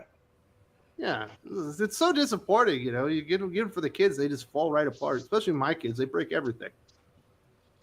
We got HH and the boys from Sigma Comics. Shout out to Thinking Critical. No event this weekend, was enjoying but was enjoying a cool Dark Hawk issue. Compliments of Sully. Good times at Wicked Con. Look out, here comes Calico at your LCS, and hit the like button. Absolutely. That's right. I just ordered number 2. Nice. Very nice. Number 1. That's got fire, Dark Doc. Horse? Good to Or see Dark you, Hawk HH. comic? Yeah, I thought we were talking about Darkhawk, and it's kind of like more like an inspiration for Calico in a way. They're both like street level, dark, vengeance driven, and violent. And I was going through the dollar bins, like just and I was like, oh, I get Darkhawk. I'm getting this for HH. And so I was like, here you go. And it was like, thanks, man. He just gave me a copy of his Calico. Like he got a Tankabon version of Calico, and it's like really cute. It's really awesome. I like this. I like this a lot. I hope it succeeds. Spectacular. And it reads backwards, right? Yeah, it reads like a manga. Inaccessible to Doc. He cannot read backwards. That's fine. And it's got great words from Mike Barron, Klaus Johnson, and Jim Steranko in the back too. What? Yeah, he's this is like fully vetted, dude. He's a friend of Mike Barron. I was showing him some Flash funny books I got. Like, this is where Mike Barron's run ends and Bill Messner Loeb starts. And he was like, what? Mike wrote Flash? And I'm like, yeah, dude, you brought in Flash Volume 1. And then Volume 2, it was issue 187, man. It was a great conversation. It was When so you good. saw HH, he can take a punch, can't he? He's got that fucking jaw. He's got hands, man. He got, You can tell his nose has been broken a couple times. I wasn't paying much We attention. call him a scrapper where I'm from. I'm not messing with that guy. He looks dangerous. You want him Well, on you your know side. that they don't care what they look like. Exactly. Stay away. Next thing you know, Stay you away. know, too. Thank you, HH. Absolutely. Glad you guys had a good time, and I hope you're enjoying your weekend off, sir, as he is always selling. Common Sense, Jim, did Kenny Porter block you? I feel you should have interviewed him. Jeremy Adams, I don't trust AITP reviewing his comic, plus they shill Fitzmartin's Robin. Man, no, Kenny Porter follows us. So does Jeremy Adams. I talked to those two guys. They're pretty nice. No, I know that Megan Fitzmartin just blocked me this week. What'd you do? I Took her had that long? yeah, it Talked shit did. on that book, didn't you? Yeah, I had a video saw that review video. on that, and so yeah, she didn't like that, I guess. But I wouldn't think that she would, because it pointed out that she sucks. But the whole deal is, a lot of times I'll just tell you, I try to be honest with the reviews, and sometimes that means that I've even given some issues of Jeremy Adams not the greatest of scores, but he realizes that, that's my opinion and is nice about it and talks about it. And I said at points, even like a Steve Orlando, who I think can't write his way out of a paper bag. The guy's a nice guy and actually talks to me about it, and wouldn't block me or anything like that. But some of these others, I'm not even joking. Every time that I see a new creative team on any book at DC, they've already blocked me. I had no idea who Vita Ayala was. Yeah. Never heard of the writer before in my life. I'm a huge Valiant Comics fan. I'm buying every single Valiant series at the time. We're in the middle of the Matt Kit Exo Man of War run. Mm-hmm. We're about to kick into Harbinger Wars 2. They announced a Livewire series. I like Livewire. That's a cool character. New writer Vita Ayala is on the book. I go and I click the link because they added her and had blocked me. Oh, who the fuck is this? And I always go right to Twitter when somebody is announced. I like to see, because it gives me an idea. And like somebody like a Mariko Tamaki, when she was on Detective Comics, a big book, she didn't say a peep about it. So then I realized, well, she doesn't really care. But I always go and see, okay, what are they doing? Maybe we see some art. And this past week, all those things that were announced, Fire and Ice book, I go, oh, I'm blocked. I end up the Hawk Girl, up blocked. And it's just, maybe it's a blockchain, but some people like Vita Ayala I actually got in a fight with, and she blocked me. But you beat the shit out of her? No, I got in an argument with her. Oh. And then even like somebody like Al Ewing, he blocked me. Michael W. Conrad, that schmuck, he blocked me. But these are all from fights. I end up, I don't know. I don't start argue the with people fights on though. Twitter. I never started working. I with shouldn't. anything. It's just when I see like that Clunrad nonsense, he ended up coming out and having a tweet that said anybody that didn't like his Wonder Woman annual agrees that women should be abused and beaten up. And I said, you are ridiculous. And I said, you can't say that. You should have said, you've never met my wife. She's Yeah, exactly. Tits and fighting is what I should have told him. But no, like things like that. And Vita Ayala was saying something about how, people shouldn't read this or that. And then you start to... My favorite is the one where they had the job opening and she said, that's please what it no was. white people. That one. That's what it was. Job. It was that tweet. And I said, all I said was maybe everybody should apply for it. And I'm blocked by and Becky blocked. Cloonan too. I just found that out. Yeah. It's weird. Probably because you know me. Man. Yeah. I've been less I'm than adjacent nice to a about the bad comments. person. Stephanie I'm Phillips pretty blocked us sure- because of Gabe. Gabe did that. And Listen, I have a how sneaking did Gabe get suspicion. one review right? He can't I know. review anything anymore, and he Well, gets that one on the nose. It's weird. Stephanie Phillips blocked us, not for her book. I think she blocked us because Gabe gave Predator a 9. Is yeah. what I think. Well, at least she's It got might some common be. sense then. Yeah, that It's is like you true. gave this a 9. Fuck these guys. Maybe I should set that Exo Manowar on fire. Yeah. I actually, Sully, I think of you every time that you said you will not support somebody that blocks you. So I end up like, well, I review all the Thanks. books. Listen, don't be taking advice from Sully. Why That's not? bad advice. Eat the soup. Stupid advice. Yeah. Maybe. All right, let's talk about some other stupid stuff coming out here. Gwenpool, speaking of Heather Antos, a character that's basically designed after her, came out this week as Asexual. And, Does that what make is her It's this? just a Love new Unlimited incel, right? comic books. What's that? That's just the new incel, right? Yeah. I Asexual? guess. Involuntarily, I'm just So- asexual. Why is I'm just asexual grouped lazy. in? Why is asexual grouped in with his LGBTQ ever growing? Yeah, asexual. Everything is in there. I You don't made the fuck. decision to not be a part of something, right? Right. Hey, Okay. hey, I don't fuck, so therefore I should be in the place with everyone. All the fucking going on. all the fucking going on. You know what's weird? We do have one member of this panel that refers to himself as cis. Oh, Oh, absolutely. it was All day Yeah. long. Oh, absolutely. All day long. You're not going to shame me out of my identity. That's right. I like memories and fighting. Got no problem. I heard that all the way back in the Greek days. They've been using that terminology. So there you go.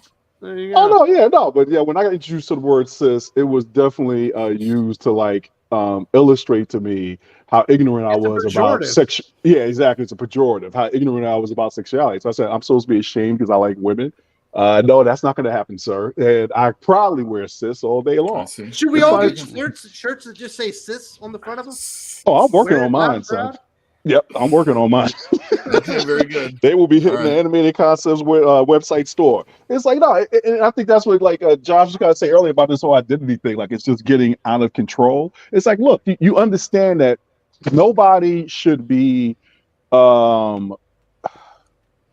nobody should feel like their life is in danger because they identify a certain way. Yeah, you know, it's a free, or at least here anyway. It's a free country. Knock yourself out. But when it gets to the point where like ridiculously over the top and absurd assertions are made that by the mere fact that I say one thing, as someone else said, that means I'm a mass murderer. No, it's like we got to introduce some sanity into the conversation. So if you want to call me cis, like it's supposed to mean something, like I'm part of some like oppressive patriarchy and all this other kind of stuff, because you just want to throw those associations on me, knock yourself out, son. I got a mouth and I know how to use it, and I will fight back against that nonsense all day long. I am What if- cis and proud. What if I come to you with an extremely gay voice and I'm like, "Oh my god, what up, sis?"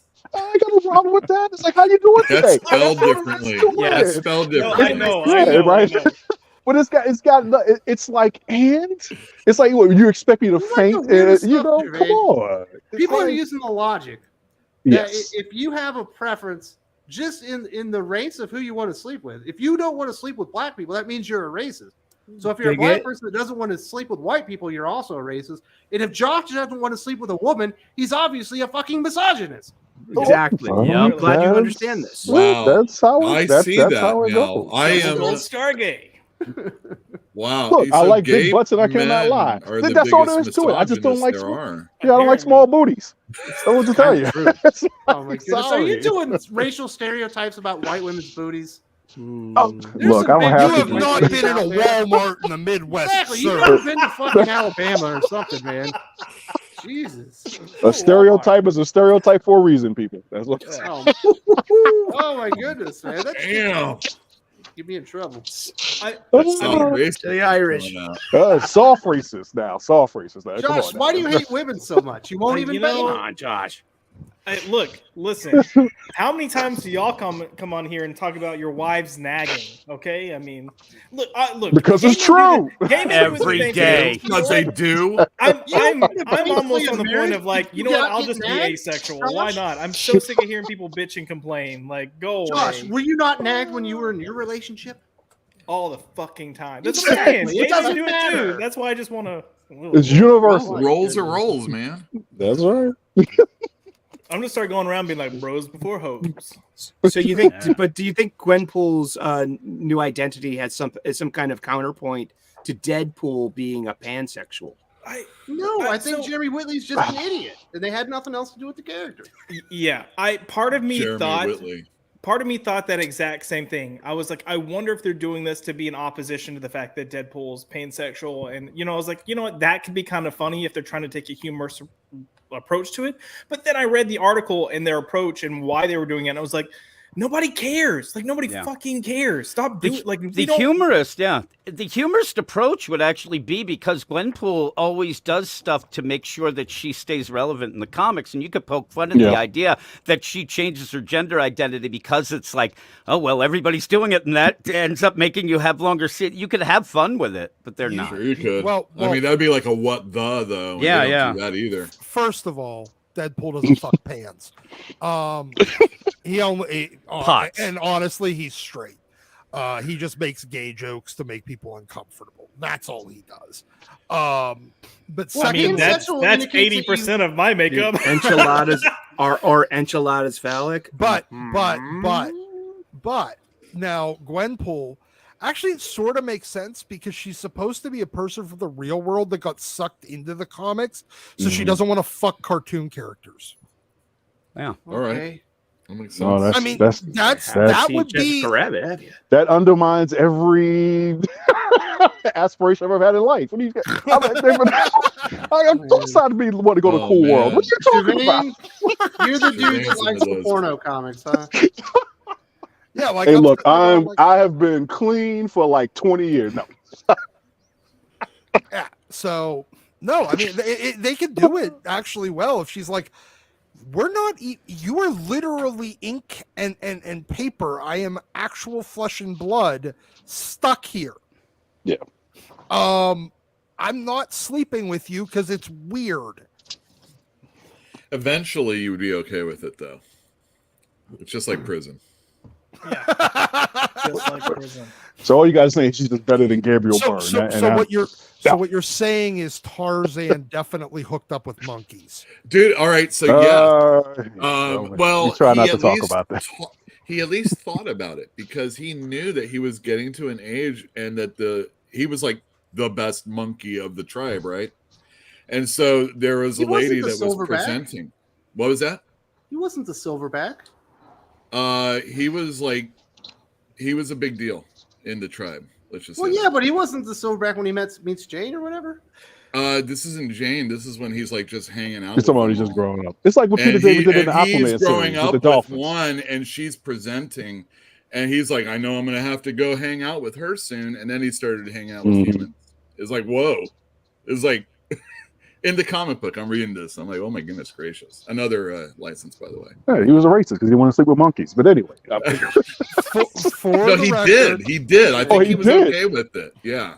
Like he was like, really, this is going to be the time when this is going to Remember happen. the last scene in that Mark Wahlberg Planet of the Apes when he's got that super smoking hot model like mute lady, and then he's got Helena Bonham Carter dressed up as an ape, and he decides to kiss her.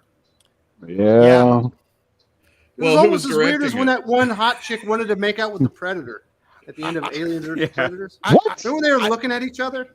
Hey, remember though, the Mark Wahlberg had Abraham Lincoln. Ooh, good one. That was such a bad movie. Oh, man. Where are we going with this? It feels like We went have no somewhere. idea. Right, I you did it. just lost I think it. we went Sully, all the way Sully, for start nothing. talking about soup. Start talking about soup. Well, first you Asexual- start with your mirror pie. Talon said asexual, something. Yeah. asexual.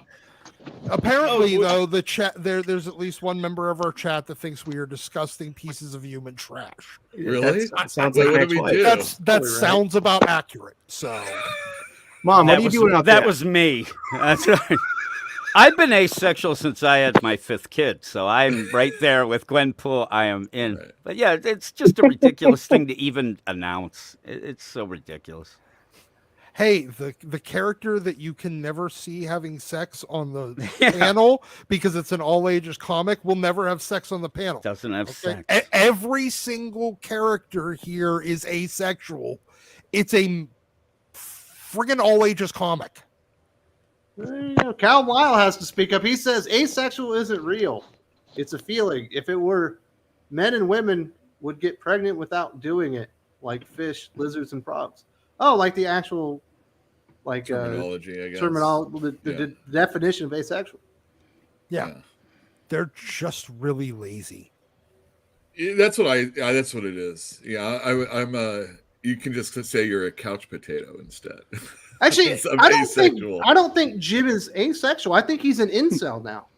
Right? That, Jim? well, I was You actually going to graduated. bring that up. Actually, what's the difference? I don't know. Yeah, but that it's Oh, just the I think people that say they're opportunity. asexual aren't attracted to anything, or in your case, when you're an incel, you're attracted, but nobody's. Oh, it reminds me Yeah. of Oh, so there bad is still joke I wrote. attraction, and that's the difference there. Yeah. for sure. Like, what's the You're right. difference between You have a yearning desire, but it's not being Right. satiated. no a Right. burning desire. No. What's the difference between a bachelor and a loser? A woman's judgment. That is true.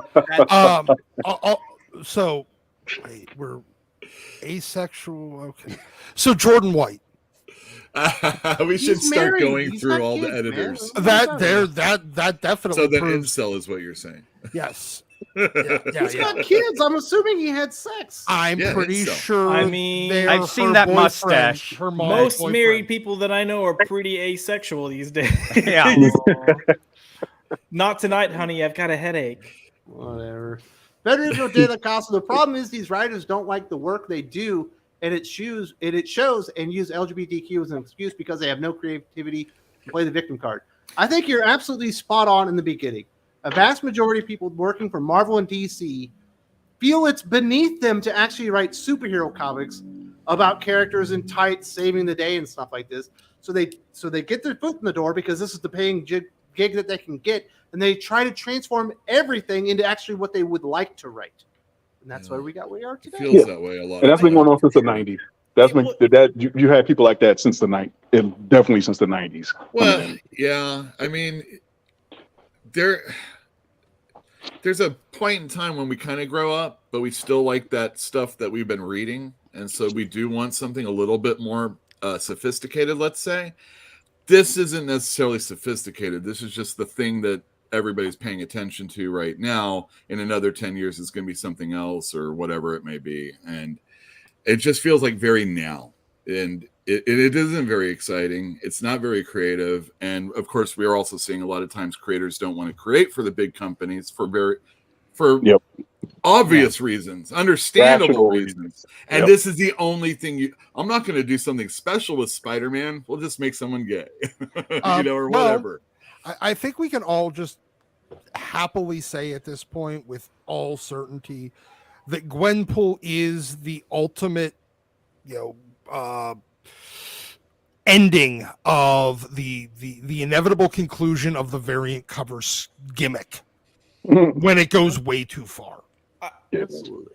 Yeah, Gwenpool. I don't know. As far as this whole identity thing, I think the problem that we have, and it's not even just I know we talked about it's just writing, but it's not even a writing problem. It's like a generational problem where we have people now, and the only identity that they have is an aspect of their actual identity. Like for so many of these people, whether they're lesbian or trans or asexual, that's all they have going on in their life. So that's all they know, and it's sad, and it's.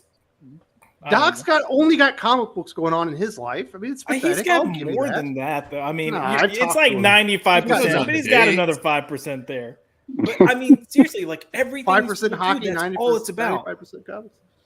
Yeah. You know, I just It's the only identity for a lot of people nowadays. It is. Yeah, Raythick 7 says the apes in Tarzan were not real world apes, Yule.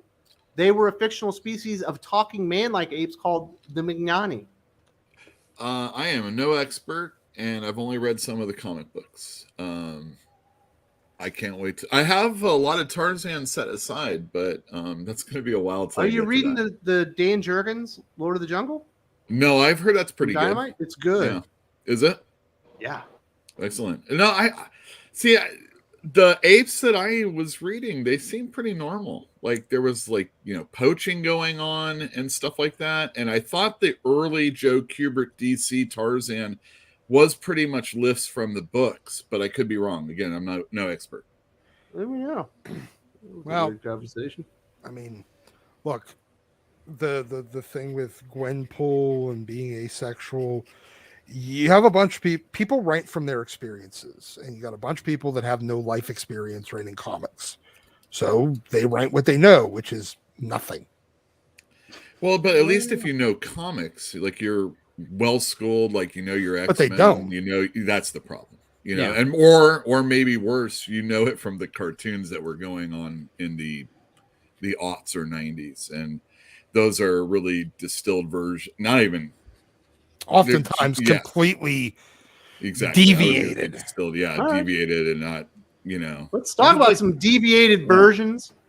There was actually a pitch to DC Comics from Tom King when he created Rick Grayson that Tim Drake would take over as Nightwing for like 8 or 9 issues as Dick Grayson healed up, and then he would take back the mantle or whatever.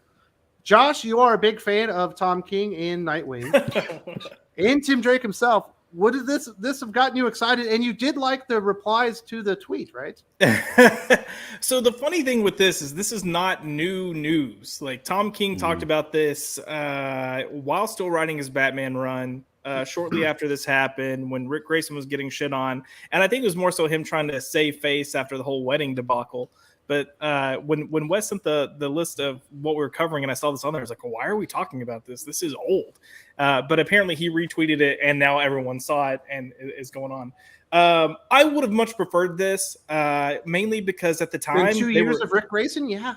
Oh yeah, look. I think anyone would have taken this over Rick Grayson, but I think too it would have given you a decent story to tell between Dick and Tim. They were trying to figure out what they wanted to do with Tim Drake anyways. It would have kind of helped elevate Dick and Tim. Are you laughing because I said Dick and Tim? It's so early. It's so early in the morning for me. But I think the one thing that would have been fun is because I remember Ben Percy kind of talking about this is one of the things that Dick Grayson did not like had. the idea. No, Ben Percy liked the idea.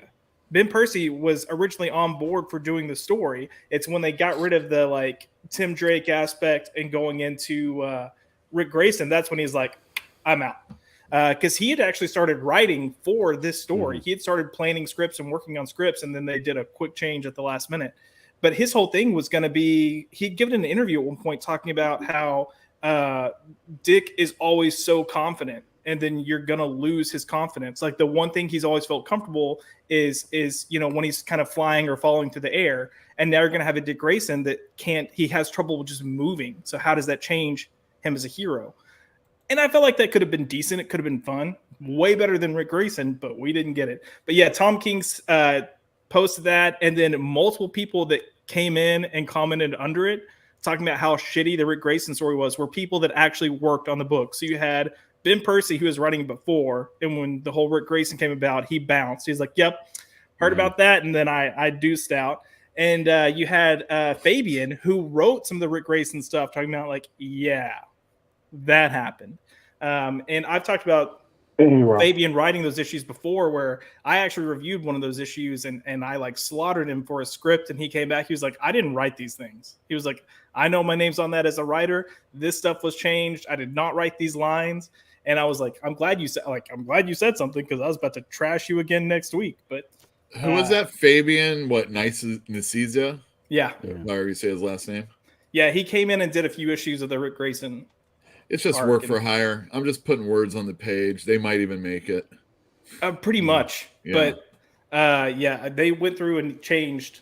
That's a the good thing chunk we of the don't style. know. Yeah. You know, when we see clunky dialogue or something that's like overwritten, it probably is the writer, but a lot of times it might not be. Oh yeah, I was happy he said something because you know I don't want to shit on you if it's not your work, and a lot of people don't have the balls to do it because they don't want to upset the publisher. But he was real quick to be like, "Hey, these lines that you commented on, I did not write those." That happened legitimately. It happened with Steve Orlando. He ended up where he was on the Wonder Woman book, and there was a editor on that book who ended up seeing a variant cover, saw Phantom Stranger, didn't know who that was, thought he looked cool, and then told Steve Orlando a story that he's already doing that did not involve Phantom Stranger, had to have Phantom Stranger in it then, and he was told that if he didn't do it, they'd get somebody else to do it. And yeah, there's some weird stuff. And I remember the reason, just like Josh was saying, I ended up giving the issue like a 3 out of 10. It was awful. And he got a hold of me and actually thanked me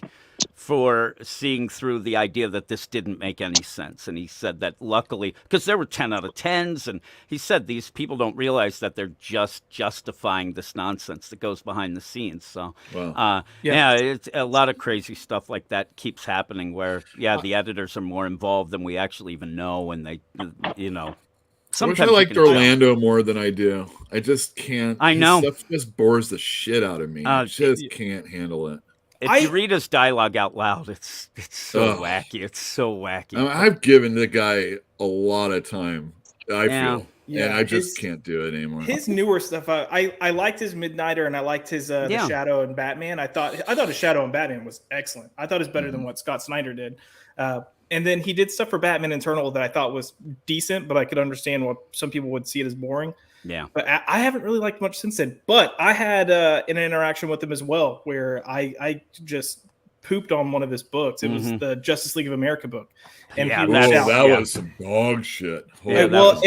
He reached out because I made a comment in one of my reviews being super professional and said, this title's giving me blue balls, do something already. And he reached out because he thought that was actually hilarious. And he was like, hey, I would love to talk to you if you can take like 30 minutes to an hour one day. I was like, sure. So he called, we talked over the phone, and he was honestly like super chill, super laid back. And he's like, hey, I'm just going to be honest. This is kind of what's going on with this book. It's not what I want.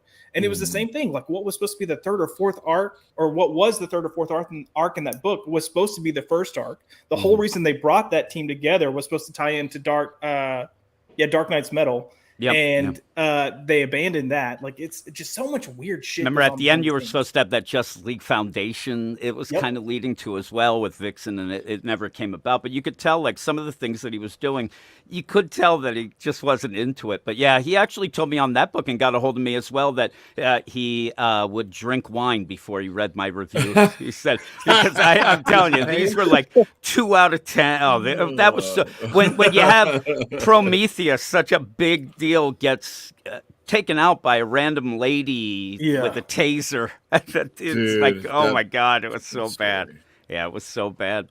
But he's and Adam one. And you just said it though, because he's actually a good guy. You kind of want to root for him. He just never comes through. But at least you still give him a shot. Some of these other assholes, they make you just not like them right away. And then the people play the game, but I think Josh would even say, not that this is all about Steve Orlando, but Steve Orlando, it seems genuine. He didn't seem like he was playing the game. There's others like, say, a Scott Snyder who gets a hold of everybody and tries to, finagle them behind the scenes to kind of tweak some things. And then there's guys like Tom King, who's just an asshole. And the thing that the whole play, this Tim Drake deal, that could have been cool, but you know what would have been better? Not having Dick Grayson gets shot. And I think that he ends up, and he's gone on and said, but Tom King always throws everybody under the bus. Yes, he does. Years later, or even right away, Heroes in Crisis. But he never gives people the credit on the things that actually are popular. Then it's all him. But when it goes bad, and this whole thing, why, Josh, it's true. He ended up talking about this pitch so long ago, but it was because somebody brought up again, that Rick Grayson stuff sucked. I wish Tom King wouldn't have had, and he always has to step in. Oh, no, I had this and that. And you're like, you guys remember what else he did with that, right? What's that? Yeah, Batman killed KG Beast again. Yeah, like he killed KG Beast. Right. And The best is I ended up doing a bit of a video on it, and some of the things that I was looking up to get screenshots and things were Josh's articles on Batman News about Ben Percy leaving the deal. So I gave you a shout out because, yeah, that whole deal, it was wacky. And then afterwards, yeah, Batman killed KG Beast. That setup of that story, there was no way that KG Beast remains alive where he was, and the idea nobody could get to him. And then he retroactively makes it like, oh, no, he's fine. And then tried to play it off. Oh, that he's always the guy of it's always was supposed to be that way. He's bullshit. It's such nonsense, that guy. Can't stand him. Tom King? Yeah. Did he do something to you? No, yeah, he wrote Batman. First off, I mean, he wrote a bunch of nonsense. I What gotta do you say, think was I worse? love Danger Street. Yeah. Was Rick Grayson worse than the Nightmare story arc in Batman? It was longer, but I'm telling you, they both suck. That Nightmares was deal, awful. yeah, that was just awful stuff. The only like good thing that even remotely came out of the Rick Grayson arc is you had Dan Jurgens come in and try to Yeah, he salvage tried his best. some I type said of that. Yeah, he story. really tried. Didn't work. No, it No, didn't. it didn't work. But it was one of the weird situations where it ended better than it started. Yeah, and nobody liked the grease paint Rick Grayson doing the cab driving. I can't believe it. Some of the things could have been worked out a little better. The but it was firefighter doing- Nightwing was the only decent character. I liked him. I actually liked the one, and I think his name might have been Zach. One of the ones who constantly, every issue, the guy got hurt and was put in the hospital. Yeah. It was like, he was the best. Like every issue, he got almost killed, and it The made brother me and laugh. sister all were day. annoying. Yeah, Yeah, it was that- the it was the brother who brother. it was the brother who ended up in the hospital all the time. But yeah, it was a bad situation. They went way too long with it, and then we got Tom Taylor, who it seemed like it was going to turn it around, but that got pretty boring. But yeah, it's just I don't know. Same story for 2 years straight.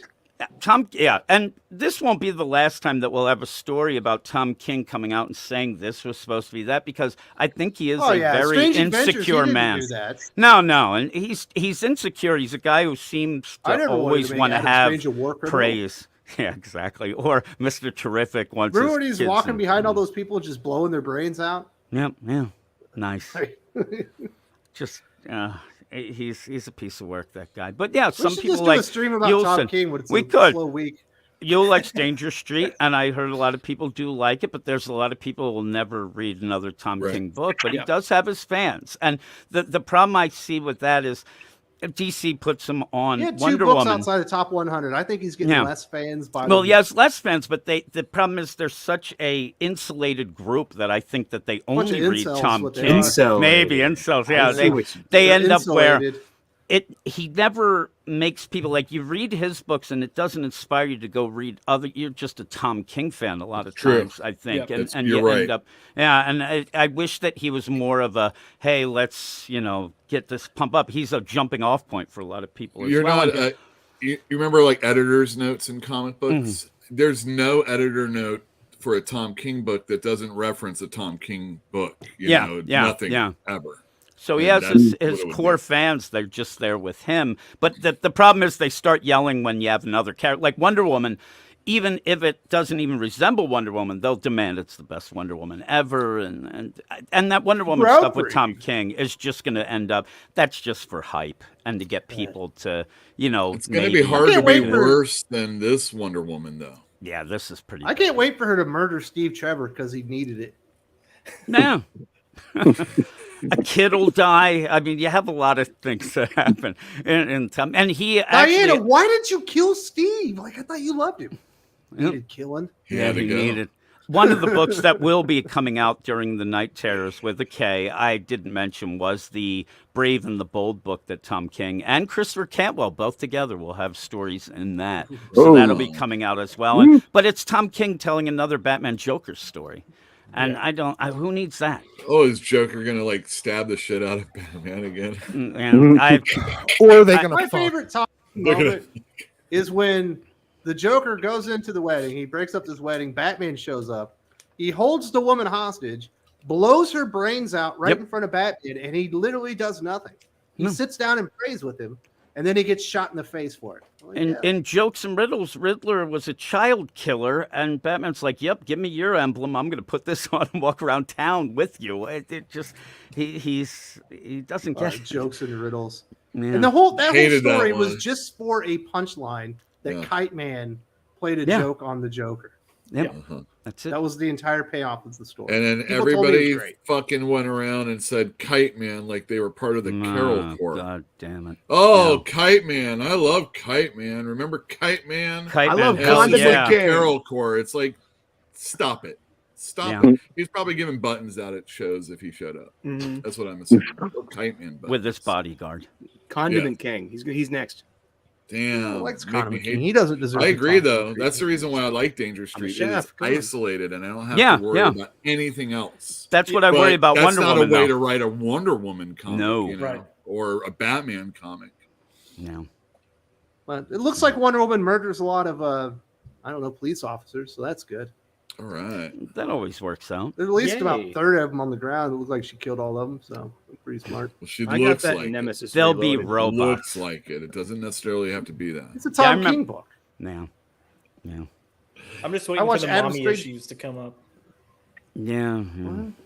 Well, That'll but be Adam like Steve Strange is Trevor's Black Label. You know, I mean, when you're doing a Black Label book, it's not continuity, right? Yeah. So this is I mean, that this Full changes out, yeah. everything finally again with him. Like, this Yeah, is, it's not a can you mini play series, game? and Can it's you play ball? and it's continuity. So he's gonna have to prove it that he can Yeah, do I that. mean, this is really it. I mean, there's no reason to ever read a I mean, like, if he can't do it now, then it's over with your mainstream work.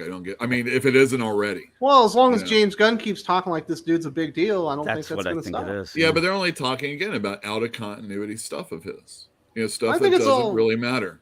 Fucking nepotism anyway. Well, I mean, it could be that too, but It just Like, so I- happens that Tom King, one of the worst fucking writers at DC, Yeah. his mom used to be a powerful executive Yeah. at Warner Brothers, and all of a sudden Tom King has written the definitive fucking Supergirl story. well, that don't has to forget be he made has into a movie. information on everybody. So, you know, Maybe. we don't play that one up as much as we used to. CIA guy has Exactly. incriminating photos. On Why does all of everyone us. always bring up the CIA? He was just a desk officer. I've worked with people in the Yes, CIA. Because it's supposed to be Because funny. it's supposed to be funny. Yeah, the CIA stuff though gets on my nerves so much. All right. Because it's not because funny. how No, long, not He you guys answered stop phones and emails. That's all he did. Yeah. how long did did DC try to play that up as like they he's played it. important and he knows what he's doing and he knows And- what he's Exactly. talking about. Well, he thing- did that Afghanistan or Sheriff of Babylon or whatever Yeah, it was, yeah, you yeah. know, and it's like, I like Technically, it. he has to have all those books cleared before he can publish them anyway. Yeah. Yeah. Once you've had a security clearance, you can't publish anything without the state, like the adjudicators going through your work and making sure you're not giving away secrets. He's not giving anything away yeah. Mhm. No. unless he forgot to do that. No, which he I'm did it. sure He's had to. talked about that. Yeah. Yeah. Specifically with Sheriff of Babylon. I think he even posted pictures of some emails and like blocked out some information Yeah. to show like, hey, this is what I do to make sure I can talk about some of these things. Yeah. But Yeah. yeah. He also I likes to could go write on some really about cool how stuff, but then yeah. I would go to jail. he goes on about how he was on the hit list and all this stuff and everything. It just He was goes a on. fucking desk officer. Here's the thing, and I want to ask you, Wes, just as an aside. I mean, He's there are Red times Wing. where people will give him, Veterans Day. They'll say thanks for your service, and they will actually go, and he'll never say anything about that. He'll thank you're welcome and stuff like that. And it's a little gray area there. CIA is not the military. No, You're not a and that's veteran, but he'll so. never say that. He'll just let people keep saying Did you ever it. see And it that kind of bugs where, me. where somebody was doing something for Father's Day? And of course, he thanked his mom. And was like, Yeah. The entire generation of kids raised by single moms. We know that Yeah. It happens. one Still fucking Mother's day It's out of called the year, Mother's Day. dad. It's still gotta be Mother's that guy. Day, just to let you know. Exactly. Every day is Mother's Day. Well, Yeah. that too, of course. That's why Especially you when look you're like married. that. You know what I'm talking about, Gervain? Oh, Jim I knows know. what I'm saying. That's Yeah. right. Morning, I'm the noon, big and night. asshole in the house. Next Mother's Day, I'm giving a shout out to Gervain. Yeah, That's and I'm- exactly right. And I'm shouting out Next Jim. Mother's Day, Thank you. We all give out shout outs to Gervain for being a wonderful mother. Yes, Wow. thank you. I'm gonna take Jim out for mimosas. No. You gotta. My wife would be jealous. You gotta give a shout out to me for being a wonderful mother to nothing. Oh, I have feel like I children. really deserve some Dog praise mom, for you can that. tell that. Mother You can just tell by the something. way he is. How many dogs you got, Doc? 3? I currently have 0. My roommate has one. Mine passed like 2 years ago. I haven't gotten another dog yet. But you pretty much are the surrogate mother for your roommate's dog. Not really. Is that why every time we record, the dog is in the room with you? No, the dog was only in the room with me like one every 10 times. That's mostly because she's Doc, gone. you're She a went dog fucking mom. somewhere. Stop trying to deny it or whatever. We got anything else to say about Tom King? We were trashing on him. Yeah, pretty F good. got- you. Josh, you got anything to say? Just that I wish this would have happened instead of what we got, and even then, I'm with Jim. I wish they wouldn't have shot Nightwing. That's about it. Oh, God, that sucks so bad. For What that was one arc. Batman Just an 55? arc. Yeah. 55, yeah. Oh, fucking terrible. We got some comments from the people. Caleb says Jordan White has kids. Yes, he has a wife and children. The kid has a mustache just like Jordan White. When he was born. Hey, Jordan White's wife has children. We have no evidence that he was involved in this. The I mustache thought he was gives it gonna- away. Do I his thought he was gonna kids say wear Jordan like White's stupid wife. hats? Do they play ukuleles together? Also? Absolutely. Yes, Is that what it's it a is? family affair, and the wife has the mustache as well. Wow, Yes. that's cool. I I've like met that. plenty Little of ugly barbershop dudes that can action or pull something. quality tail. This You're shit Eddie happens. Murphy. Your wife's a Bigfoot, Gus. Common sense. Oh, the irony. You guys said Red Robin is a Robin derivative, as to think the name Red Wing or a derivative of Nightwing, and it almost happened with Tom King. Red Wing would be a terrible name. It insinuates things. Steve Eisman. For Tim Drake now, it would be a really bad name. Oh, yeah. That's weird. Yeah. A bloody shame, one could say. Oh, my goodness. Dude. No. Callum, Josh, thank you for saying it. And most normal behaved people who are gay or trans just want to be left alone. Yeah, Normal. yeah. I mean, Normal. yeah. Both of my brother-in-laws are gay. You know how often we talk about it? Not Never. a lot. Not a lot. Because Yeah. they're not I've all said that it here interested in before. The time I talk about being gay the most is on this fucking stream. Yeah. Like, You're the gay guy. I mean, like I'll own it for here, but I'm just like, Okay, I don't talk about being a store owner outside of this either. Yeah. I feel your pain, Josh. The only time I have to talk about being sisters here, and I don't appreciate it. But anyway, oh, I thought you were gonna say the only time you have to talk about being black is here. Oh, my goodness. Oh man. it's only when I'm dealing with soft races like you. Other than that, Boom. Just like that. Only here. Everywhere else not.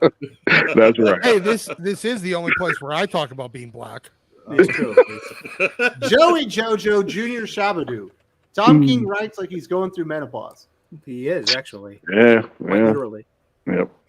You got a Hot point there. flashes, sweaty palms. Miss Maria, it feels like DC and Disney hate their fans. It does feel like that a lot. Yeah. I don't They know. do. I don't know. They just don't I care mean- about you. There's a difference. I think you're right there. And the thing is that every company, when they have, they gotta answer to their shareholders, right? Mhm. And they got to make more money. And it's just like this self, you got to just keep churning this shit out. And they don't care about us that are going to stick around. And more often than not, we say we're not going to, and we do. And it might not, for every Doc there's 10 of you that isn't. There's gonna 10 stop. Erics that are Yeah, fucking up yeah, the entire exactly. industry. And we want it to grow. We want it to be good, and I don't think they really hate us. There might be creators that do. A lot of times, the people that are creating things aren't like the people that are reading them or consuming them, I should say. It also And I feels- think that's something that people have to realize, that you just Yeah. can't control who likes what you do. Yeah. And it's just the way you're not the growth market. That's the thing. Right, They're always looking that's for the- growth. You're the mature person. They got you, like you were saying. They got you already. They now they have to create stuff to bring other people in to satisfy those shareholders. And so it's not personal, but it feels personal. And Well, again, nobody- in sales, though, usually you can get more sales from within and build that while you're going out, and they don't do that. I- They- yeah. Exactly. Yeah. I agree with that for sure. We also kind of generate our own problem here because I mean, especially if you're in media, you need the clicks. You're trying to survive, and what's going to get clicks? A normal person talking about a normal comic book, or a psycho that's over here being like, "If you're a cis white male, don't apply." Of course, that's going to get the clicks. Like it's just like That's what Jim's been doing on his YouTube channel. Holy crap! I do an avalanche of that. All you cis fuckers listen. Oh, you assholes out there! No, I don't have that much energy usually.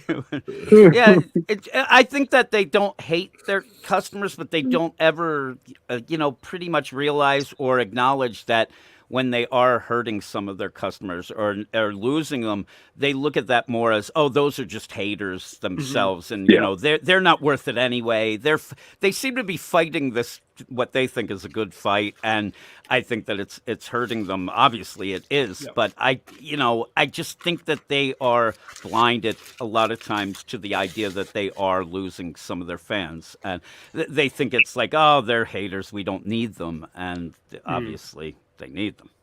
Drew with Comics Elite says Tom King's Brave and the Bold story takes place during Batman Year One. Another attempt by Tom to be important and relevant to the lore of Batman. Read it and yeah, I've read it.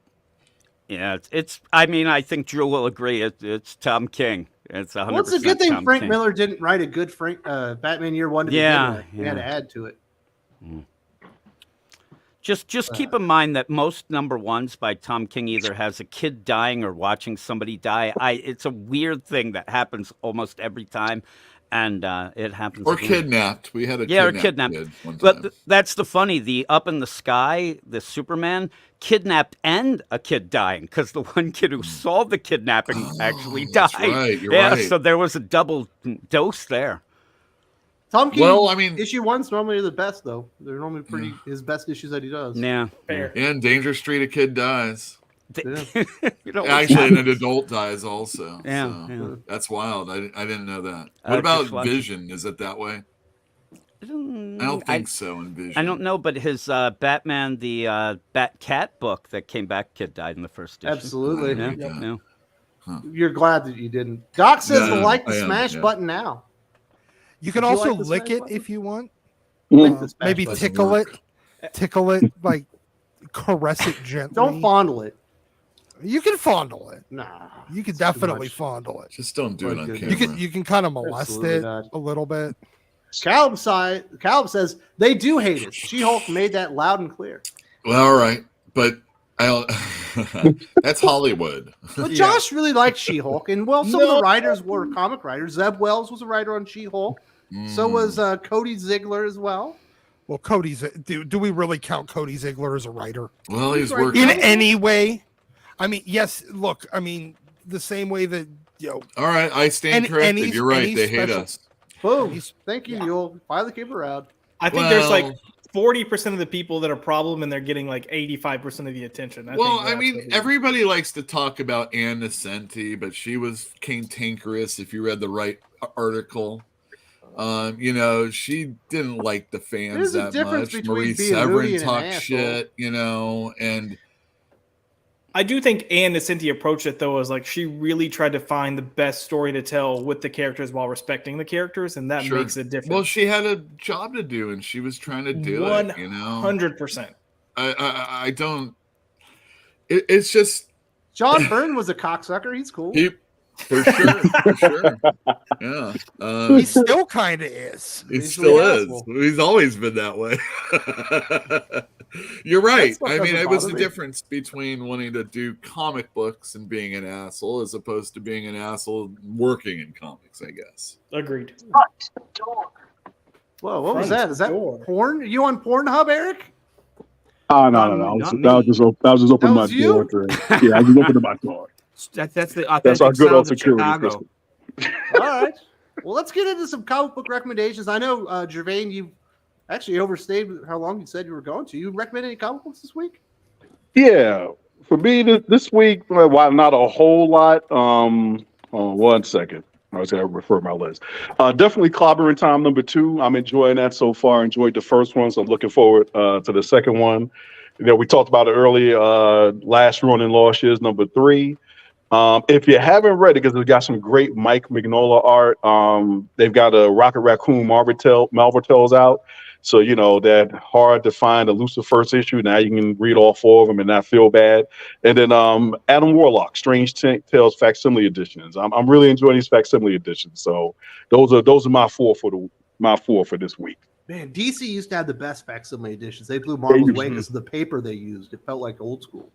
Yep. And I like the Still Marvel need kind of Tales. I like the Marvel Tales format. I wish they did a lot more like kind of collections like that. The way they package them together. But yeah, those are my four for the week. So on Friday, we need to be looking out for a big announcement on Animated Concepts on Twitter and Facebook. Jermaine? Maybe he's selling comics right now. He's left us. All right. He's going to have a big announcement on Friday. We're definitely looking out for Animated Concepts on Twitter, Facebook, all your social medias.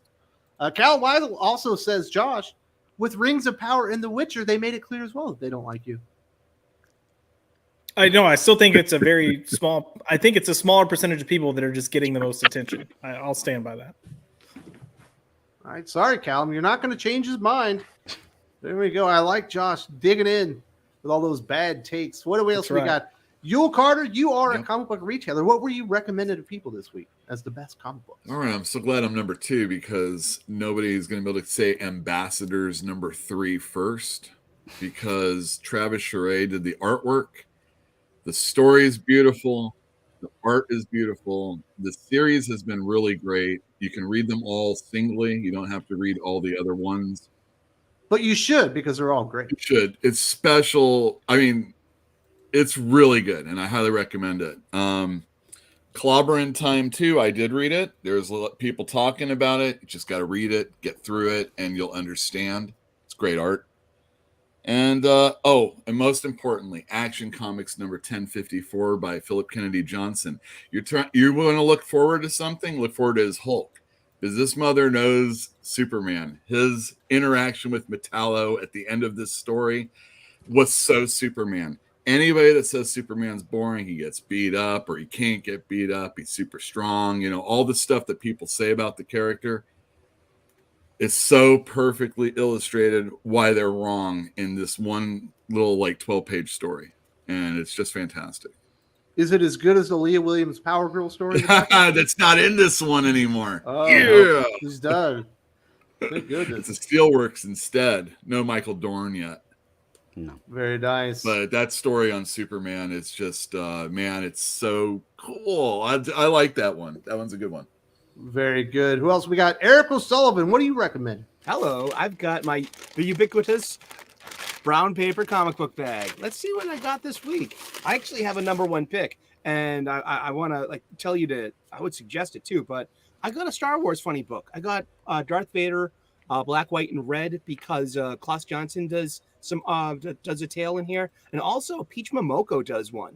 And I'm not too familiar with her. I was turned on to her in Miracle Man number 0, and I really enjoy interpreting her art. I got it for that.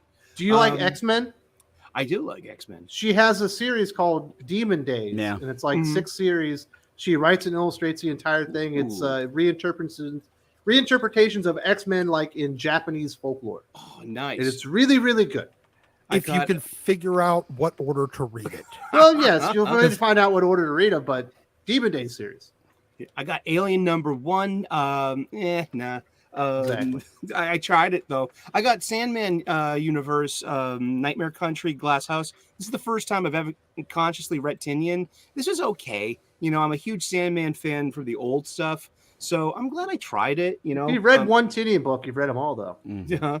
I missed out. Ambassadors number 3 was sold out on new release day by 3 p.m. But I was happy to get a first printing of Ambassadors number 2, which was sold out on new release day before 3 p.m. last time. That was cool. I got, speaking of IDW, I got Dungeons and Dragons issue number 2, Saturday Morning Adventures. That's great. There's a gelatinous cube on this cover here, dude. Yep. And this is fun. This is fun. And that artist is good too. Yeah. My pick of the week, it's from Scout Comics. This is called Oswald and the Star Chaser. right. This was a fun comic book. I took a chance on it. This is like what a Star Wars story should be. It's not Star Wars at all, but you have the young idealistic, kid who thinks he's a knight teaming up with a big bad robot, and they go on to try to save the galaxy, blah, blah, woof, woof. But it's fun. It's got really decent art, and I will be back for issue number 2. So this is, my big pick of the week. And last but not least, the prize of my con diving. I got reunited with an old friend, X-Men, Uncanny X-Men number 170, written by Chris Claremont, art by Paul Smith. This is where Storm defeats Callisto to become leader of the Morlocks. And this is one of the best issues of X-Men. In my humble opinion, this was one of the first X-Men I bought as a kid, and then bought it every month after this until Onslaught. Very nice. Pretty much. So thank you so much for having me on, Wes. And it's been great. Thank you so much. Do you know what Gabe reviewed Alien number 1 as? Really? 11 out of 10. Best comic book of the year. Book of the year. Nothing happened here. Irish written. Boring. You gotta love that.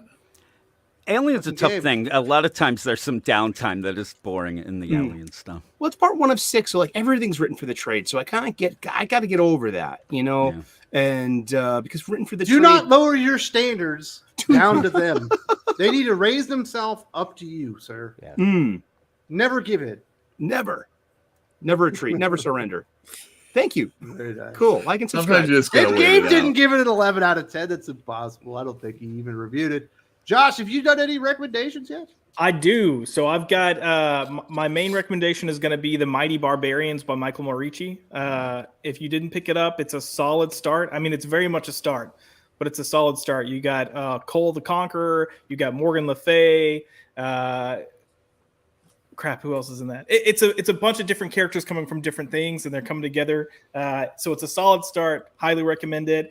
I read Like Green League of Tree. Extraordinary Gentlemen, but comic books? No, it's all kind of like that same barbarian type feel, but they're fighting a dark entity, and he set it up in a rather compelling way, and the characters feel distinct, and it looks like it's gonna be a good story, so I'm down.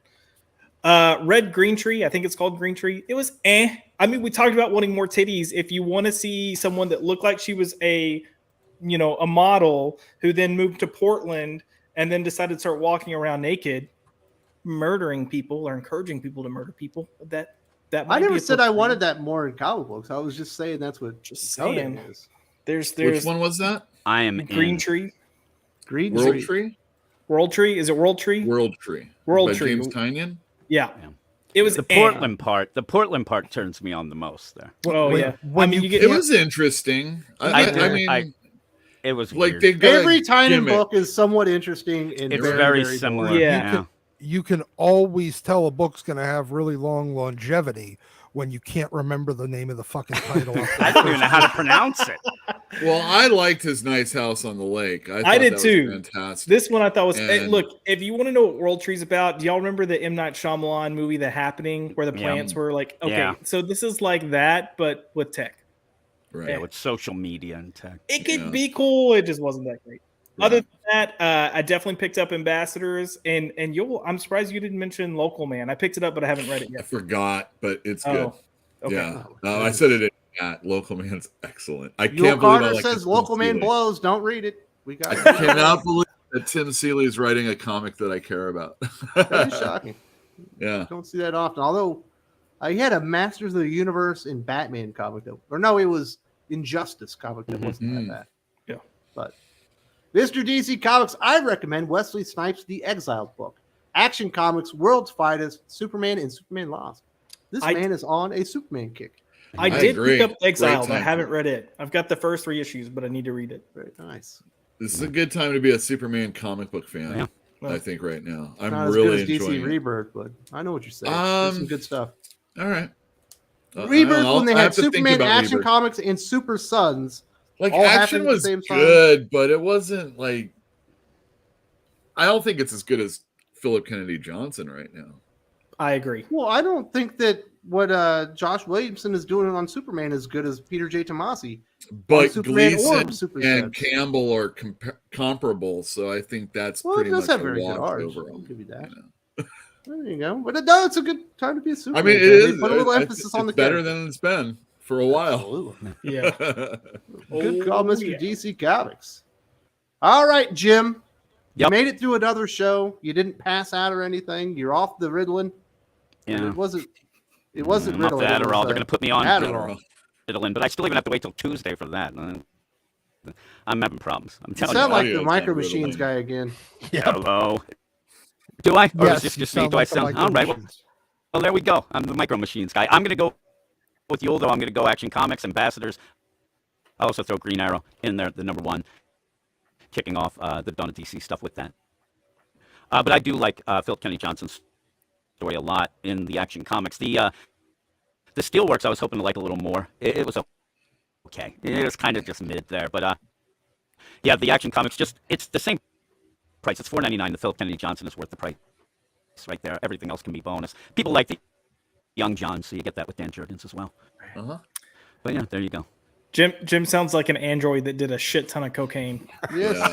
Philip, the Very thing about odd. Philip Kennedy Johnson is he does a really good John Kent. The bisexual John Kent that everybody hates is actually kind of cool. Superman's like telling him, "Hey, asshole, do what I tell you," and stuff like that. It's cool. Okay, but He's here's the almost thing. like a guy that has a son. Yeah, I know, Yeah. crazy. He's had a relationship. and it's almost like they're taking John Kent and doing stuff other than like, hey, look at my gay boyfriend.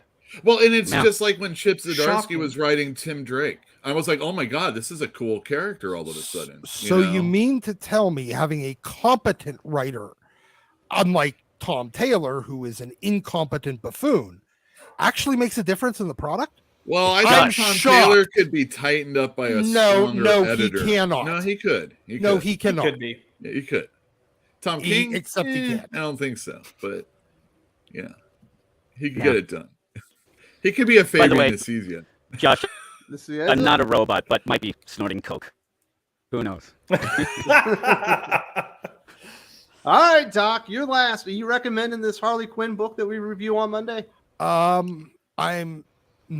I can't even come up with a reason why I'm not, other than the fact that it's just bad. It's a bad comic book that doesn't matter and nobody should care about. I mean, that they- sounds Well, like a what do you good want reason people to to me. read that? Yeah, show us what. What do you got? all right. Hold on. Let's go a little old school. The old school X-Men Heroes for Hope. Heroes for Hope. With this Nice. beautiful art, this iconic Art Adams cover. Check that shit out. Yeah, there's a hot panel of Rogue in like her in some Skivvies? some lingerie in there. Yeah, got me, through Unmentionables? got me through puberty. And then next, we got this Venom number, I think it was 6 from, I don't even remember. Oh, it's some writer. I couldn't remember what the fuck his name was, but Gerardo Sandoval. I bet it was Uh, Cullen Bunn back no, then. Maybe it's- Remender. Somebody named, it was Mike Costa. Oh, yeah, Mike Costa. Then we Cool. got X-Men number 12. All right. First appearance of the Juggernaut, origin of. Are you going to let Yule crack that slab? Crack Well, that yeah, slab. send it out I'm here. making sure I bring out the slab specifically for Yule. Yeah, Because I know how much he loves them. I know it. you might need to keep a 3-5 in because they might fall apart otherwise. Wow, look at that! And then the gold. I've never seen that. The gold Wildcats number 1, unsigned. That is actually the hardest part. Finding one of these that Jim Lee's signature is not on in a 9/8. You could barely even see because of how shiny this damn thing is. Yeah, Very look at nice. that. That's But- And it's got pretty this. awesome. Look at you It's got smile. this I love that. solid, Yeah. solid black Look at that. back cover. That's Yep. great. All you see is my goddamn screen. Dude, How the much more solid black could it back be? cover Yeah, at a it's not. 9.8 is impressive. I would know. think so. I mean, that's embossed too, isn't it? Yeah, the front cover, the front is embossed, Yeah. It's all gold and like black ink, with an embossed front cover. No, it's the exact same cover as the regular, except for no color, except for gold, and then this just solid black back cover.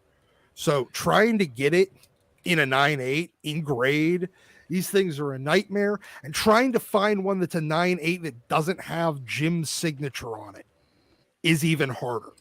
Yeah, I don't know why. signatures are just defiling. How much is it going to anyway. cost us to break that slab? Get that comic book out and read again. Get some fingerprints on that. I'm sending the cover. Pinkertons over there to get it right now. And probably says free Doc's books, you old free Doc's books. That's right. Exactly. I'd say 800 $800 to break that open. to break it open. Yeah. I mean, you got cool tools too to do it. I just use a hammer and a screwdriver. Well, that's the Yeah. way we'd want to do it. We want to go old school. We don't want to do fancy. No, he's got all sorts of Dremels and shit to use. Right? I got the impact wrench right in front of me. I have a Dremel. He's got a little vise he could put it in, so Oh, he I doesn't do have to have a worry vise. about it slipping. Yeah, because I do fucking woodworking. So, Well, I mean, yeah. I got stuff. It's just not in this room. Oh, I got shit in this room that I could do it with. I'm No, sure. All right, nerds. Daddy needs some chicken nuggets. It's time for some dinner. I think everyone had a good time today. Enjoyed talking some geek speak with the whole panel. Definitely big shout out to Gervain Dargan. Glad he was here. He had to cut out a little bit early, but I think he's doing his pop up right now. And definitely thoughts and prayers are going out to Skip today, as well as Comics by Perch. Sounds like Perch has had a rough week as well. But if you got some extra prayers, definitely send them his way. And sounds like AL could use them as well. So everybody could use a little bit of TLC this week. Indeed. See y'all next week. Awesome. Thank you.